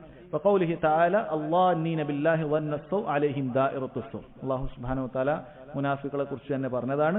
അവർ അല്ലാഹുവിനെ കുറിച്ച് മോശം ധാരണ വെച്ച് പുലർത്തുന്ന ആളുകളാണ്. അവരുടെ മേൽ തിന്മയുടെ വലയമുണ്ട്. എപ്പോഴും അവർ തിന്മയും മോശം കാര്യങ്ങളും മാത്രമേ ചിന്തിക്കുകയും പറയുകയും മോശം വിചാരങ്ങൾ മാത്രമേ അവരുടെ ഹൃദയത്തിൽ കൊണ്ടു നടക്കുകയും ചെയ്യുകയുള്ളൂ എന്നാണ്. ശേഷം ഇബ്നുൽ ഖയ്യിം റഹിമഹുല്ലാ നൽകിയ വളരെ അദ്ദേഹത്തിന്റെ സാദുൽ മആദിൽ ഉള്ള ഒരു ഇബാറത്താണ് ശൈഖുൽ ഇസ്ലാം മുഹമ്മദ് അബ്ദുൽ വഹാബ് റഹിമഹുല്ലാ ഇവിടെ എടുത്തുദ്ധരിച്ചിട്ടുള്ളത്. സാദുൽ മആദിൽ അദ്ദേഹം ഉഹുദ് യുദ്ധത്തിൽ നിന്നുള്ള പാഠങ്ങൾ വിശദീകരിക്കുന്ന ഭാഗത്താണ് ഇത് കൊടുത്തിട്ടുള്ളത്. വളരെ നീണ്ട ഇബാറത്താണ്, അതിന്റെ ഒരു ഭാഗമാണ്. മാത്രവുമല്ല ഈ കൊടുത്തത് പൂർണ്ണമായും ഇബ്നുൽ ഖയ്യിമിന്റെ വാക്ക് അതുപോലെയല്ല, അതിൽ പ്രധാനപ്പെട്ട ചില ചുരുക്കലുകളും ഒക്കെ മുഹമ്മദ് അബ്ദുൽ വഹാബ് റഹിമഹുല്ലാ ചെയ്തിട്ടുണ്ട് എന്ന് പണ്ഡിതന്മാർ പറഞ്ഞത് കാണാം. നോക്കാം. ഖാല ഇബ്നുൽ ഖയ്യിം റഹിമഹുല്ലാഹു തആല ഫിൽ ആയത്തിൽ ഊല, ഈ ഒന്നാമത്തെ ആയത്ത്, ആദ്യം നമ്മൾ പറഞ്ഞ ഈ അധ്യായത്തിന്റെ ആദ്യത്തെ ആയത്തിന് ഇബ്നുൽ ഖയ്യിം അതിന്റെ വിശദീകരണം പറയാണ്. ഫുസ്ദിർ ഹാദ വൻ, അവർ ഈ പറഞ്ഞ മോശം വന്നിനെ കുറിച്ച് വിശദീകരിക്കപ്പെട്ടിട്ടുണ്ട്. എന്തൊക്കെയാണ്? ബി അന്നഹു സുബ്ഹാന ലാ യൻസുറു റസൂലഹു വ അന്ന അംറഹു സയദ്മഹൽ, അല്ലാഹു സുബ്ഹാനഹു വ തആല നബി സല്ലല്ലാഹു അലൈഹി വസല്ലം സഹായിക്കുകയില്ല. അപ്പോൾ യുദ്ധം വരുന്ന സമയത്ത് അവർ ധരിക്കുന്നത് മുശ്രിക്കുകളായിരിക്കും വിജയിക്കുക, യഹൂദികളായിരിക്കും വിജയിക്കുക. ആ രൂപത്തിൽ മുശ്രിക്കുകൾ വിജയിക്കും എന്നാണ് ഈ മുനാഫിക്കുകളുടെ മനസ്സിലെപ്പോഴും ഉള്ളത്. അതുപോലെ നബി സല്ലല്ലാഹു അലൈഹി വസല്ലമയുടെ കാര്യമൊക്കെ നിഷ്പ്രഭമായി പോകും, ഇനി അതൊന്നും ബാക്കിയുണ്ടാവില്ല.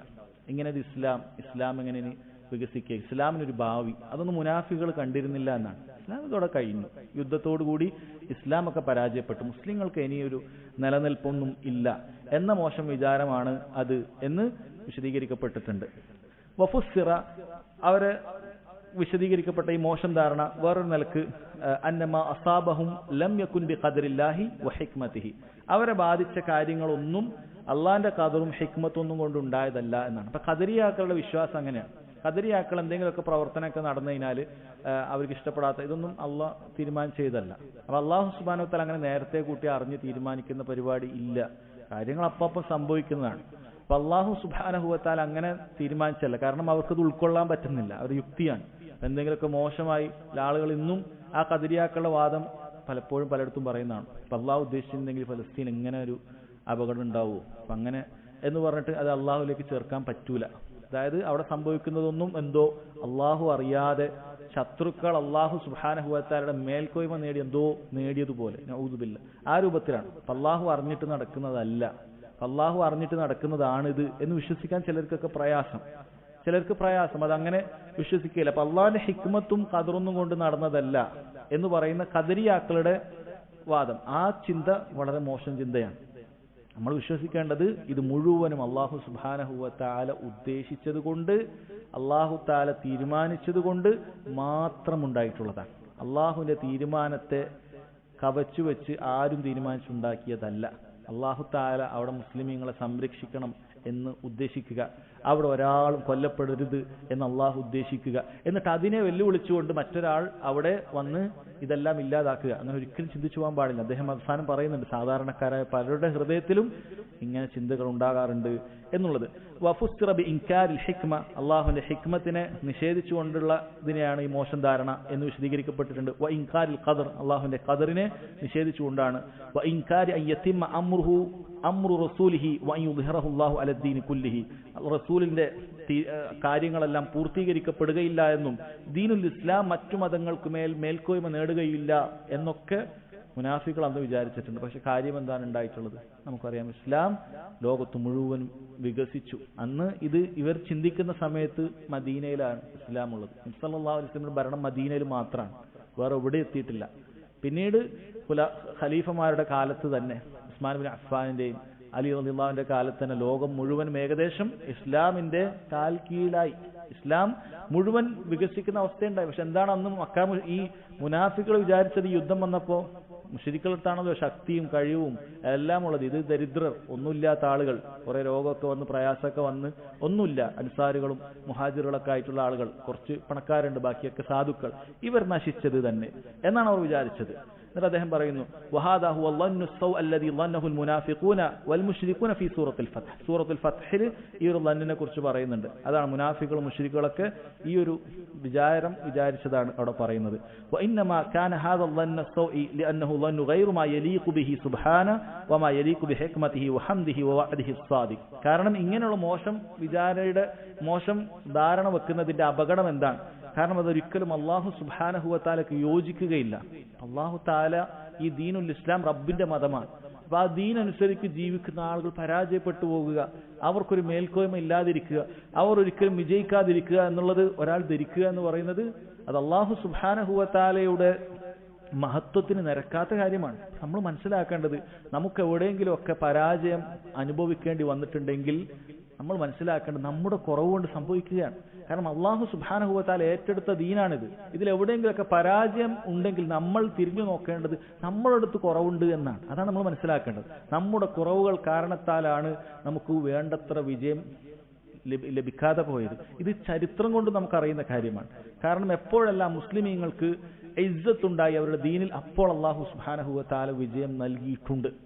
അത് പൂർണ്ണമായ ദീനിലേക്ക് അവർ മടങ്ങാത്ത സമയത്ത് പോലും മുസ്ലിമീങ്ങൾക്ക് വിജയം അള്ളാഹു നൽകിയിട്ടുണ്ട്. അവർ ദീനിൽ നിന്നും പറ്റേ താണു പോകുമ്പോഴാണ് അള്ളാഹു തആല ശത്രുക്കൾക്ക് പലപ്പോഴും മുസ്ലിമീങ്ങളുടെ മേൽക്കോയ്മ നൽകിയിട്ടുള്ളത് എന്നാണ്. ഇത് നമ്മൾ പറയുമ്പോൾ ഒരു പ്രത്യേക നാട്ടിലെ ആളുകളൊക്കെ മോശമാണ് എന്നൊന്നും നമ്മൾ വിചാരിച്ചു പോകരുത്. അള്ളാഹു തആലക്ക് അതല്ലാത്ത പല ഹിക്മത്തുകളും ഉണ്ട്. അപ്പോൾ അത് നമ്മൾ കൃത്യമായി മനസ്സിലാക്കുക. കാരണം ഇങ്ങനെയുള്ള ധാരണ അള്ളാഹു സുബ്ഹാനഹു വ തആലക്ക് യോജിക്കുകയില്ല, അവന്റെ ഹിക്മത്തുകൾക്ക് യോജിക്കുകയില്ല. വഹംദിഹി, അതുപോലെ അള്ളാഹുവിന്റെ പ്രവർത്തനങ്ങൾ മുഴുവനും സ്തുതിക്കപ്പെടേണ്ട പ്രവർത്തനങ്ങൾ മാത്രമാണ്. നമ്മൾ പ്രത്യേകം മനസ്സിലാക്കേണ്ട കാര്യമാണ്. അതുകൊണ്ടാണ് ചില ഹദീസുകളിലൊക്കെ മരണം കേട്ട സമയത്ത് അൽഹംദുലില്ലാഹ് എന്ന് ആദ്യം പറഞ്ഞിട്ട് പറയുന്നവന് അള്ളാഹു തആല വലിയ പ്രതിഫലം നൽകി. സ്വന്തം കുട്ടി മരിക്കുന്ന സമയത്ത് ഒരാൾക്ക് അൽഹംദുലില്ലാഹ് എന്ന് പറയാൻ സാധിക്കുന്നത് വലിയ പ്രതിഫലാർഹമായ കാര്യം. കാരണം അള്ളാഹു തആലയുടെ പ്രവർത്തനങ്ങളിൽ ഒന്നും തന്നെ ഹംദ് ഇല്ലാത്ത പ്രവർത്തനമില്ല. അള്ളാഹുവിന്റെ എല്ലാ പ്രവർത്തനവും സ്തുതിക്കപ്പെടേണ്ട പ്രവർത്തനമാണ്. അൽഹംദുലില്ലാഹ് എന്ന് പറയുമ്പോൾ അള്ളാഹുവിന്റെ എല്ലാ പ്രവർത്തനങ്ങളെയും നമ്മൾ സ്തുതിക്കുകയാണ്. എല്ലാത്തിനും അൽഹംദുലില്ലാഹ് അലാ കുല്ലി ഹാൽ എന്നാണ് നമുക്ക് പ്രയാസമുണ്ടാകുമ്പോൾ പോലും പഠിപ്പിക്കപ്പെട്ടത്. കാരണം അള്ളാഹുവിന് സ്തുതിക്കപ്പെടാത്ത ഒരു പ്രവർത്തനവും റബ്ബിൻ്റെതില്ല. കാരണം അവന്റെ എല്ലാ പ്രവർത്തനങ്ങളും ഹിക്മത്ത് നിറഞ്ഞതാണ്. നമുക്കറിയാനിട്ടാണ്. നമുക്കറിയില്ല ഇതെന്തുകൊണ്ട് ഇങ്ങനെ സംഭവിച്ചു, എന്തുകൊണ്ട് മരണം സംഭവിച്ചു, എന്തുകൊണ്ട് അപകടം സംഭവിച്ചു. അതിന്റെ പിന്നിൽ ഒരുപാട് ഹിക്മത്തുകൾ ഉണ്ട്. വവഅദിഹി സ്സാദിഖ്, അതുപോലെ അള്ളാഹുവിന്റെ സത്യസന്ധമായ അള്ളാഹുവിന്റെ വാഗ്ദാനം, അതിനും യോജിക്കാത്ത കാര്യമാണ് ഈ മോശം ചിന്ത, മേലെ പറഞ്ഞ മോശം ചിന്തയൊക്കെ വെച്ച് പുലർത്തുക എന്നുള്ളത്. വീണ്ടും അദ്ദേഹം പറയുന്നു, ഫമൻ ളന്ന അന്നഹു യുദീലുൽ ബാത്തില അലൽ ഹഖ് ഇദാലതൻ മുസ്തഖിറതൻ യദ്മഹില്ലു മഅഹൽ ഹഖ്. ആരെങ്കിലും വിചാരിക്കുകയാണ് അള്ളാഹു തആല പൂർണ്ണമായി ഈ ഹക്കിനെ ബാത്തിൽ കൊണ്ട് തുടർച്ച് നീക്കുകയുമെന്നും അങ്ങനെ ഹക്ക് നിഷ്പ്രഭമായി പോകും, ഇല്ലാതായി പോകും എന്നൊക്കെ ആരെങ്കിലും വിചാരിക്കുന്നു. ഔ അൻകറ അൻ യകൂന മാ ജറാ ബിഖലാഇഹി വഖദരിഹി, അല്ലെങ്കിൽ ഈ നടന്ന കാര്യം അല്ലാഹുവിന്റെ ഖലാ ഖദർ പ്രകാരം നടന്നതല്ല എന്ന് ആരെങ്കിലും നിഷേധിക്കുന്നു. ഔ അൻകറ അൻ യകൂന ഖദ്ദറഹു ലിഹിക്മത്തിൻ ബാലിഗത്തിൻ യസ്തഹിഖു അലൈഹാ അൽഹംദ്, അല്ലെങ്കിൽ അല്ലാഹുവിന് സ്തുതിക്കപ്പെടേണ്ട അതിനവകാശമുള്ള കാര്യം അല്ല ഇതൊന്നും നടന്നിട്ടുള്ളത് എന്ന കാര്യം ആരെങ്കിലും നിഷേധിക്കുമെങ്കിൽ ബൽ സഅമ അന്ന ദാലിക ലിമശീഅത്തിൻ മുജറദ, ഇത് കേവലം ഉദ്ദേശപ്രകാരം അങ്ങനെ നടക്കുകയാണ്, അല്ലാണ്ട് അല്ലാഹു തീരുമാനിച്ച് നടക്കുകയെന്നില്ല എന്നാണെങ്കിൽ ഫദാലിക വന്നുല്ലദീന കഫറു, അതാണ് കാഫിറുകൾ ആ വെച്ചു പുലർത്തിയ മോശം ധാരണ. ഫവൈലുൽ ലില്ലദീന കഫറു മിനന്നാർ, ഈ മോശം ധാരണ വെച്ച് പുലർത്തിയ കാഫിറുകൾക്ക് നരകമാണുള്ളത് എന്നാണ് പറഞ്ഞിട്ടുള്ളത്. സഹോദരങ്ങളെ, ഇനി പറയാൻ പോകുന്ന കാര്യം വളരെ ഗൗരവത്തോടുകൂടി ശ്രദ്ധിക്കേണ്ട ഒരു ഭാഗമാണ്. ഇബ്നുൽ ഖയ്യിം റഹിമഹുല്ലാഹ് തുടരുന്നു, വഅക്തറു الناس يظنون بالله ظن السوء فيما يختص بهم وفيما يفعله بغيرهم, ജനങ്ങളിൽ അധിക ആളുകളും അവർക്ക് പ്രത്യേകമായിട്ടുള്ള കാര്യമാകട്ടെ അല്ലെങ്കിൽ മറ്റുള്ള ആളുകൾക്ക് സംഭവിക്കുന്ന കാര്യമാകട്ടെ അവർ അല്ലാഹു സുബ്ഹാനഹു വ തആലയെ കുറിച്ച് മോശം ചിന്തകൾ ചിലപ്പോൾ അവർക്ക് ഉണ്ടാകാറുണ്ട്. ഒരാൾക്ക് എന്തെങ്കിലുമൊക്കെ, അത് പലപ്പോഴും ആളുകൾ ചിന്തിക്കാതെ പറയുന്ന കാര്യമാണ്. ഒരാൾക്ക് ഒരു അപകടത്തിന് പുറമെ ഒരു അപകടം, ഒരു ബുദ്ധിമുട്ട് മുൻപ് ബുദ്ധിമുട്ട്, അപ്പൊ നമ്മൾ വളരെ നിരാശ, മിസ്കീൻ, എന്താ ചെയ്യുക അയാളുടെ അവസ്ഥ, പാവപ്പെട്ട മനുഷ്യനേനും അയാൾക്ക് ഈ ഗതി വന്നല്ലോ എന്നൊക്കെ പലപ്പോഴും പലരുടെയും വായിൽ നിന്നൊക്കെ എന്തെയും വരും. അങ്ങനെ ഒരു ദരിദ്രനായിരുന്നല്ലോ, അയാൾക്ക് ഇങ്ങനെ വന്നല്ലോ, അല്ല അയാൾക്ക് ഓൾറെഡി ഒരുപാട് പ്രശ്നങ്ങളുള്ള മനുഷ്യനാണ്, അപ്പൊ അയാൾക്ക് ഇങ്ങനെ കൂടി വന്നല്ലോ എന്ന് പറഞ്ഞിട്ട് നമ്മൾ പറയുമ്പോൾ ശരിക്കും നമ്മൾ എന്താണ് പറയുന്നത്? അല്ലാഹു സുബ്ഹാനഹു വ തആല അയാൾക്ക് ഇങ്ങനെ നൽകിയത് മോശമായിപ്പോയി, അങ്ങനെ ചെയ്യേണ്ടില്ലേനും, അല്ലെ? കാരണം അയാൾ സ്വന്തമായി വരുത്തിയൊരു കാര്യമല്ലല്ലോ, അയാൾക്ക് സംഭവിച്ച കാര്യമാണ്. അപ്പൊ ഈ പറയുന്നവൻ പറയാതെ എന്താണ് പറയുന്നത്? പക്ഷെ അയാൾക്ക് ഇങ്ങനെ പിന്നെയും പരീക്ഷണം കൊടുത്തത് മോശമായിപ്പോയി. അപ്പൊ നമുക്കാണ് അറിയുക അയാൾക്ക് അങ്ങനെ കൊടുക്കാൻ പാടില്ല, പക്ഷെ അങ്ങനെ ചെയ്തത് ശരിയല്ല, ആ കാര്യം ശരിയായിട്ടില്ല. അയാൾക്ക് നല്ല ആഫിയത്തും നല്ല സമ്പത്തും നല്ല കഴിവൊക്കെ കൊടുക്കണമായിരുന്നു. ഇങ്ങനെ അയാൾക്ക് തന്നെ പരീക്ഷണം വന്നാൽ തന്നെ വീണ്ടും പരീക്ഷണം വരിക. അപ്പൊ അങ്ങനെ സമയത്ത് ചിലപ്പോ ആളുകൾ എന്ത് പറയും, പാവം മനുഷ്യൻ അങ്ങനെ ആയിപ്പോയി എന്നൊക്കെ പറഞ്ഞ് നമ്മൾ പറയുമ്പോൾ നമ്മുടെ മനസ്സിന്റെ ഉള്ളിൽ എവിടെയോ അല്ലാഹു സുബ്ഹാനഹു വ തആല അയാൾക്ക് നിശ്ചയിച്ച അവിടെ സംഭവിപ്പിച്ച ആ കാര്യത്തിനുമേൽ തൃപ്തിയില്ലാത്തതുപോലെ, എന്തോ അല്ലാഹു തആലയോട് ഒരു മോശം ധാരണ ഉള്ളതുപോലെ. അതുകൊണ്ടാണ് അദ്ദേഹം പറയുന്നത് ജനങ്ങളിൽ അധിക ആളുകൾക്കും എങ്ങനെയുണ്ട്, അതിപ്പോ സ്വന്തം കാര്യത്തിലാകട്ടെ മറ്റുള്ളവരുടെ കാര്യത്തിലാകട്ടെ. സ്വന്തം കാര്യത്തിലാണ് എങ്കിൽ ചിലപ്പോൾ ചിന്തിക്കുക, ഞാൻ ഇങ്ങനെ ഒന്നും ആവേണ്ട ആളല്ല, എന്റെ ബുദ്ധിയും കഴിവൊക്കെ വെച്ചിട്ട് ഞാൻ കുറെ കൂടി മെച്ചപ്പെടേണ്ട ഒരു വ്യക്തിയായിരുന്നു, പക്ഷെ എന്തോ അള്ളാഹ് ഇങ്ങനെ തന്നിട്ടുള്ളൂ എന്ന രൂപത്തിൽ സ്വന്തം കാര്യത്തിലാണെങ്കിൽ ചിലപ്പോൾ അങ്ങനെ ചിന്തിക്കും. അല്ലെങ്കിൽ എനിക്ക് ഇതിനേക്കാളും മെച്ചപ്പെടേണ്ട ആളാണ് എന്നൊക്കെ ഓരോരുത്തർക്കും തോന്നുകയാണ്. അപ്പൊ അല്ലാഹു തആലയോടുള്ള അവന്റെ വിധിയിൽ എന്തോ ഒരു തൃപ്തി കുറവ്, അതല്ലെങ്കിൽ മറ്റുള്ള ആളുകൾക്ക് ബാധിക്കുന്ന കാര്യമാകട്ടെ, ജനങ്ങളിൽ പലരും ഈ ഒരു അറിയാതെ ഒരു ഗോപ്യമായ ആ ഒരു മോശം ധാരണ വെച്ചു പുലർത്തുന്നുണ്ട്. അത് ആണ് അദ്ദേഹം പ്രത്യേകം പറയുന്നത്. വലാ യസ്ലമു മിൻ ദാലിക, അതിൽ നിന്നും രക്ഷപ്പെടുന്നവർ ആർ മാത്രമാണ്? ഇല്ലാ മൻ അറഫല്ലാഹ വ അസ്മാഅഹു വ സിഫാതിഹി, അല്ലാഹുവിനെ അവന്റെ നാമവിശേഷണ ഗുണങ്ങൾ പഠിച്ചു മനസ്സിലാക്കിയ ആളുകൾക്കല്ലാതെ അതിന് രക്ഷപ്പെടാൻ കഴിയില്ല. അസ്മാ സിഫാത്ത് പഠിക്കാത്ത അല്ലാഹു സുബ്ഹാനഹു വ തആല എന്തിനാണ് ഓരോന്ന് കാര്യങ്ങൾ ഇങ്ങനെ രൂപത്തിലൊക്കെ ചെയ്യുന്നത് എന്നുള്ളത് അല്ലാഹു തആലയെ കുറിച്ച് കൂടുതൽ പഠിച്ചു മനസ്സിലാക്കുന്ന ആളുകൾക്ക് അറിയാൻ പറ്റും. അല്ലാഹുവിന്റെ ഹിക്മത്തിനെ കുറിച്ച്, അല്ലാഹുവിന്റെ ഇൽമിനെ കുറിച്ച്, അല്ലാഹുവിന്റെ ഖുദ്റത്തിനെ കുറിച്ച്, അതുപോലെയുള്ള അല്ലാഹു സുബ്ഹാനഹു വ തആല കഴിഞ്ഞുപോയ സമുദായത്തിനും അമ്പിയാക്കൾക്കും ഒക്കെ പല കാര്യങ്ങൾ നൽകി, അതിന് പിന്നിലുണ്ടായ കാര്യങ്ങൾ, ഇങ്ങനെ റബ്ബിനെ കുറിച്ച് ശരിക്കും മനസ്സിലാക്കുന്ന ഒരാൾക്കല്ലാതെ അതിൽ നിന്നും രക്ഷപ്പെടാൻ സാധിക്കുകയില്ല. വമൂജിബ ഹിക്മതിഹി വഹംദിഹി വവഅദിഹി സാദിഖ്, അല്ലാഹുവിന്റെ ഹിക്മത്തും അവന്റെ സ്തുതിക്കും അവന്റെ സത്യസന്ധമായ വാഗ്ദാനങ്ങളുമൊക്കെ അതിനൊക്കെ ശരിക്കും മനസ്സിലാക്കുന്ന ആളുകൾക്കല്ലാതെ എന്ത് ചെയ്യാൻ സാധിക്കുകയില്ല, ഇതിൽ നിന്ന് രക്ഷപ്പെടാൻ സാധിക്കുകയില്ല. അപ്പൊ അത്രയും നല്ല അള്ളാഹിനെ കുറിച്ചുള്ള ബോധ്യം, അള്ളാഹു സുബ്ഹാനഹു വ തആല പ്രവർത്തനങ്ങളെ കുറിച്ചുള്ള അറിവ് ഉള്ള ആളുകളാണ് യഥാർത്ഥത്തിൽ ഇതിൽ നിന്ന് രക്ഷപ്പെടുക എന്നുള്ളതാണ്. കാരണം പലരും അത് പുറത്തു പറഞ്ഞിട്ടില്ലെങ്കിലും അത് മനസ്സിൽ ഇങ്ങനെ ഒരു അലട്ടലുണ്ടാകും പലപ്പോഴും, എന്താണ് ഇപ്പൊ അങ്ങനെ സംഭവിച്ചത് എന്നൊക്കെ ചിന്തിക്കുന്ന ആളുകൾ ഉണ്ടാകും. അങ്ങനെ ഒരിക്കലും ചിന്തിക്കാൻ പാടില്ല എന്നാണ്. എന്നിട്ട് അദ്ദേഹം പറയുന്നു, ഫൽയഅ്തനിൽ ലബീബുൻ നാസിഹു ലിനഫ്സിഹി ബിഹാദാ, അതുകൊണ്ട് തന്നെ ബുദ്ധിമാനായ സ്വന്തത്തോട് നസീഹത്തുള്ള ഗുണകാംക്ഷയുള്ള മനുഷ്യൻ ഈ വിഷയത്തിൽ ശ്രദ്ധിക്കട്ടെ. വല്യതുബ് ഇലല്ലാഹ്, ഇങ്ങനെയുള്ള ചിന്തകളിൽ നിന്നും അള്ളാഹുവിൽ ഖേദിച്ചു മടങ്ങട്ടെ. വല്യസ്തഗ്ഫിറുഹു മിൻ ദന്നിഹി ബിറബ്ബിഹി ദന്ന സൗ, റബ്ബിനെ കുറിച്ച് പലപ്പോഴും ഉണ്ടാകുന്ന ഈ മോശം ചിന്തയിൽ നിന്നും മോശം ചിന്തയിൽ നിന്നും അവൻ ഇസ്തിഗ്ഫാർ തേടട്ടെ, പാപമോചനം തേടട്ടെ എന്നാണ്. അപ്പൊ നമ്മൾ പാപമോചനം തേടാൻ പല കാര്യങ്ങളുണ്ട്, അതിൽ ഇതൊക്കെ പെടും. അള്ളാഹിനെ കുറിച്ച് എപ്പോഴെങ്കിലൊക്കെ മോശമായി ചിന്തിക്കുന്ന സമയത്ത് എല്ലാവർക്കും എല്ലാ അവസ്ഥയിലും ഉണ്ടായിക്കൊള്ളണമെന്നില്ല. എല്ലാവർക്കും ഉണ്ട്. നല്ല തൗഹീദുള്ള ആൾക്കാരിന് തന്നെ പക്ഷേ അറിവ് കുറവ് കാരണത്താൽ പെട്ടെന്നുണ്ടാകുന്ന ചില പ്രതിസന്ധിയിലൊക്കെ ചിലർ പറഞ്ഞിട്ടുണ്ട്, അവർ ചിലപ്പോൾ ഇങ്ങനെയൊക്കെ ചിന്തിച്ചു പോയി, അങ്ങനെയൊക്കെ പെട്ടെന്ന് ഞാൻ അങ്ങനെയൊക്കെ എൻ്റെ മനസ്സങ്ങനെ ആയിപ്പോയി. കാരണം അത് പ്രതിസന്ധികൾ വരുമ്പോഴാണ് നമ്മുടെ കൽബ് പരീക്ഷിക്കപ്പെടുക. അല്ലാതെ നല്ല സമയത്ത് നമുക്ക് ഇങ്ങനെയുള്ള കാര്യങ്ങൾ ഉണ്ടാകും. നമ്മൾ ചിലപ്പോൾ അള്ളാഹിനെ കുറിച്ച് നല്ല ചിന്തിക്കും. പക്ഷെ എന്തെങ്കിലുമൊക്കെ നമ്മൾ വിചാരിക്കാത്ത രൂപത്തിൽ വലിയ പരീക്ഷണങ്ങളും പ്രതിസന്ധികളൊക്കെ വരുമ്പോൾ ചിലർ പറയുന്നവർ വരെ ഉണ്ട് ആ തെറ്റി ആ രൂപത്തിൽ മോശമായ ആ കാര്യത്തെക്കുറിച്ച് പറയുക. ചിലർ മനസ്സിൽ വല്ലാതെ അങ്ങനെ ചിന്തിക്കുന്ന അവസ്ഥ എത്തും. അതിന്റെ ഏറ്റവും അപ്പുറത്തെത്തിയ ആളുകളാണ് മുനാഫിക്കുകളും മുശ്രിക്കുകളും. അവരെ പോലെ ആയിട്ടില്ലെങ്കിലും അതിനോട് സാദൃശ്യം വെക്കുന്ന രൂപത്തിൽ മോശം ചിന്തകൾ ഒരിക്കലും ഉണ്ടാകാൻ പാടില്ല. ولو فتشت من فتشت لرأيت عنده تعنتا على القدر وملامة له. നീ ഇങ്ങനെ ഓരോരുത്തരെയും കൃത്യമായി പരിശോധിച്ചാൽ നിനക്ക് കാണാൻ പറ്റും ഓരോരുത്തരും ഖദറിനോട് ഒരു ശത്രുതയും അതുപോലെ അതിനെ ആക്ഷേപിക്കുന്ന ഒരു സ്വഭാവവും പലരിലും ഉണ്ട്. വഅന്നഹു കാന യംബഗി അൻ യകൂന കദാ വകദാ, ഇങ്ങനെയൊക്കെയാണ് ശരിക്കും ആകേണ്ടത് എന്നാണ് പലർക്കും അഭിപ്രായം. ഈ കാണുന്ന കാര്യങ്ങളിലൊക്കെ അങ്ങനെയൊന്നും ആകാൻ പാടില്ല, ഇങ്ങനെയൊക്കെയാണ് വേണ്ടത് എന്നാണ് പലർക്കും അഭിപ്രായം. ഫമുസ്തഖില്ലും മുസ്തക്സിർ, അത് കുറഞ്ഞ അളവിൽ പറയുന്നവരും തന്നെ പറഞ്ഞുകൊണ്ടിരിക്കുന്നവരുമൊക്കെ ഉണ്ട്. ഇത് അദ്ദേഹം നസീഹത്ത് നൽകുന്നു നമുക്ക്. വഫത്തിഷ് നഫ്സക ഹൽ അൻത സാലിം, അതുകൊണ്ട് നീ നിന്റെ കൽബിനെ ശരിക്കും പരിശോധിക്കുക. നീ സുരക്ഷിതനാണോ? ഇത്തരം മോശം ചിന്തകളിൽ നിന്റെ കൽബിൽ കയറിയിട്ടില്ല എന്നുള്ള കാര്യം നീ ഉറപ്പുവരുത്തുക. എന്നിട്ടൊരു കവിത അദ്ദേഹം കൊടുത്തു. ഫഇൻ തൻജു മിൻഹാ തൻജു മിൻ ദി അലീമത്തിൻ വഇല്ലാ ഫഇന്നി ലാ അഖാലുക നാജിയ. നീ ഇതിൽ നിന്ന് രക്ഷപ്പെടുകയാണെങ്കിൽ വലിയൊരു കാര്യത്തിൽ നിന്നാണ് നീ രക്ഷപ്പെടുന്നത്, അതിൽ നിന്ന് രക്ഷപ്പെടാതെ നീ വിജയിച്ചവനാണ് എന്ന് ഞാൻ കരുതുന്നില്ല.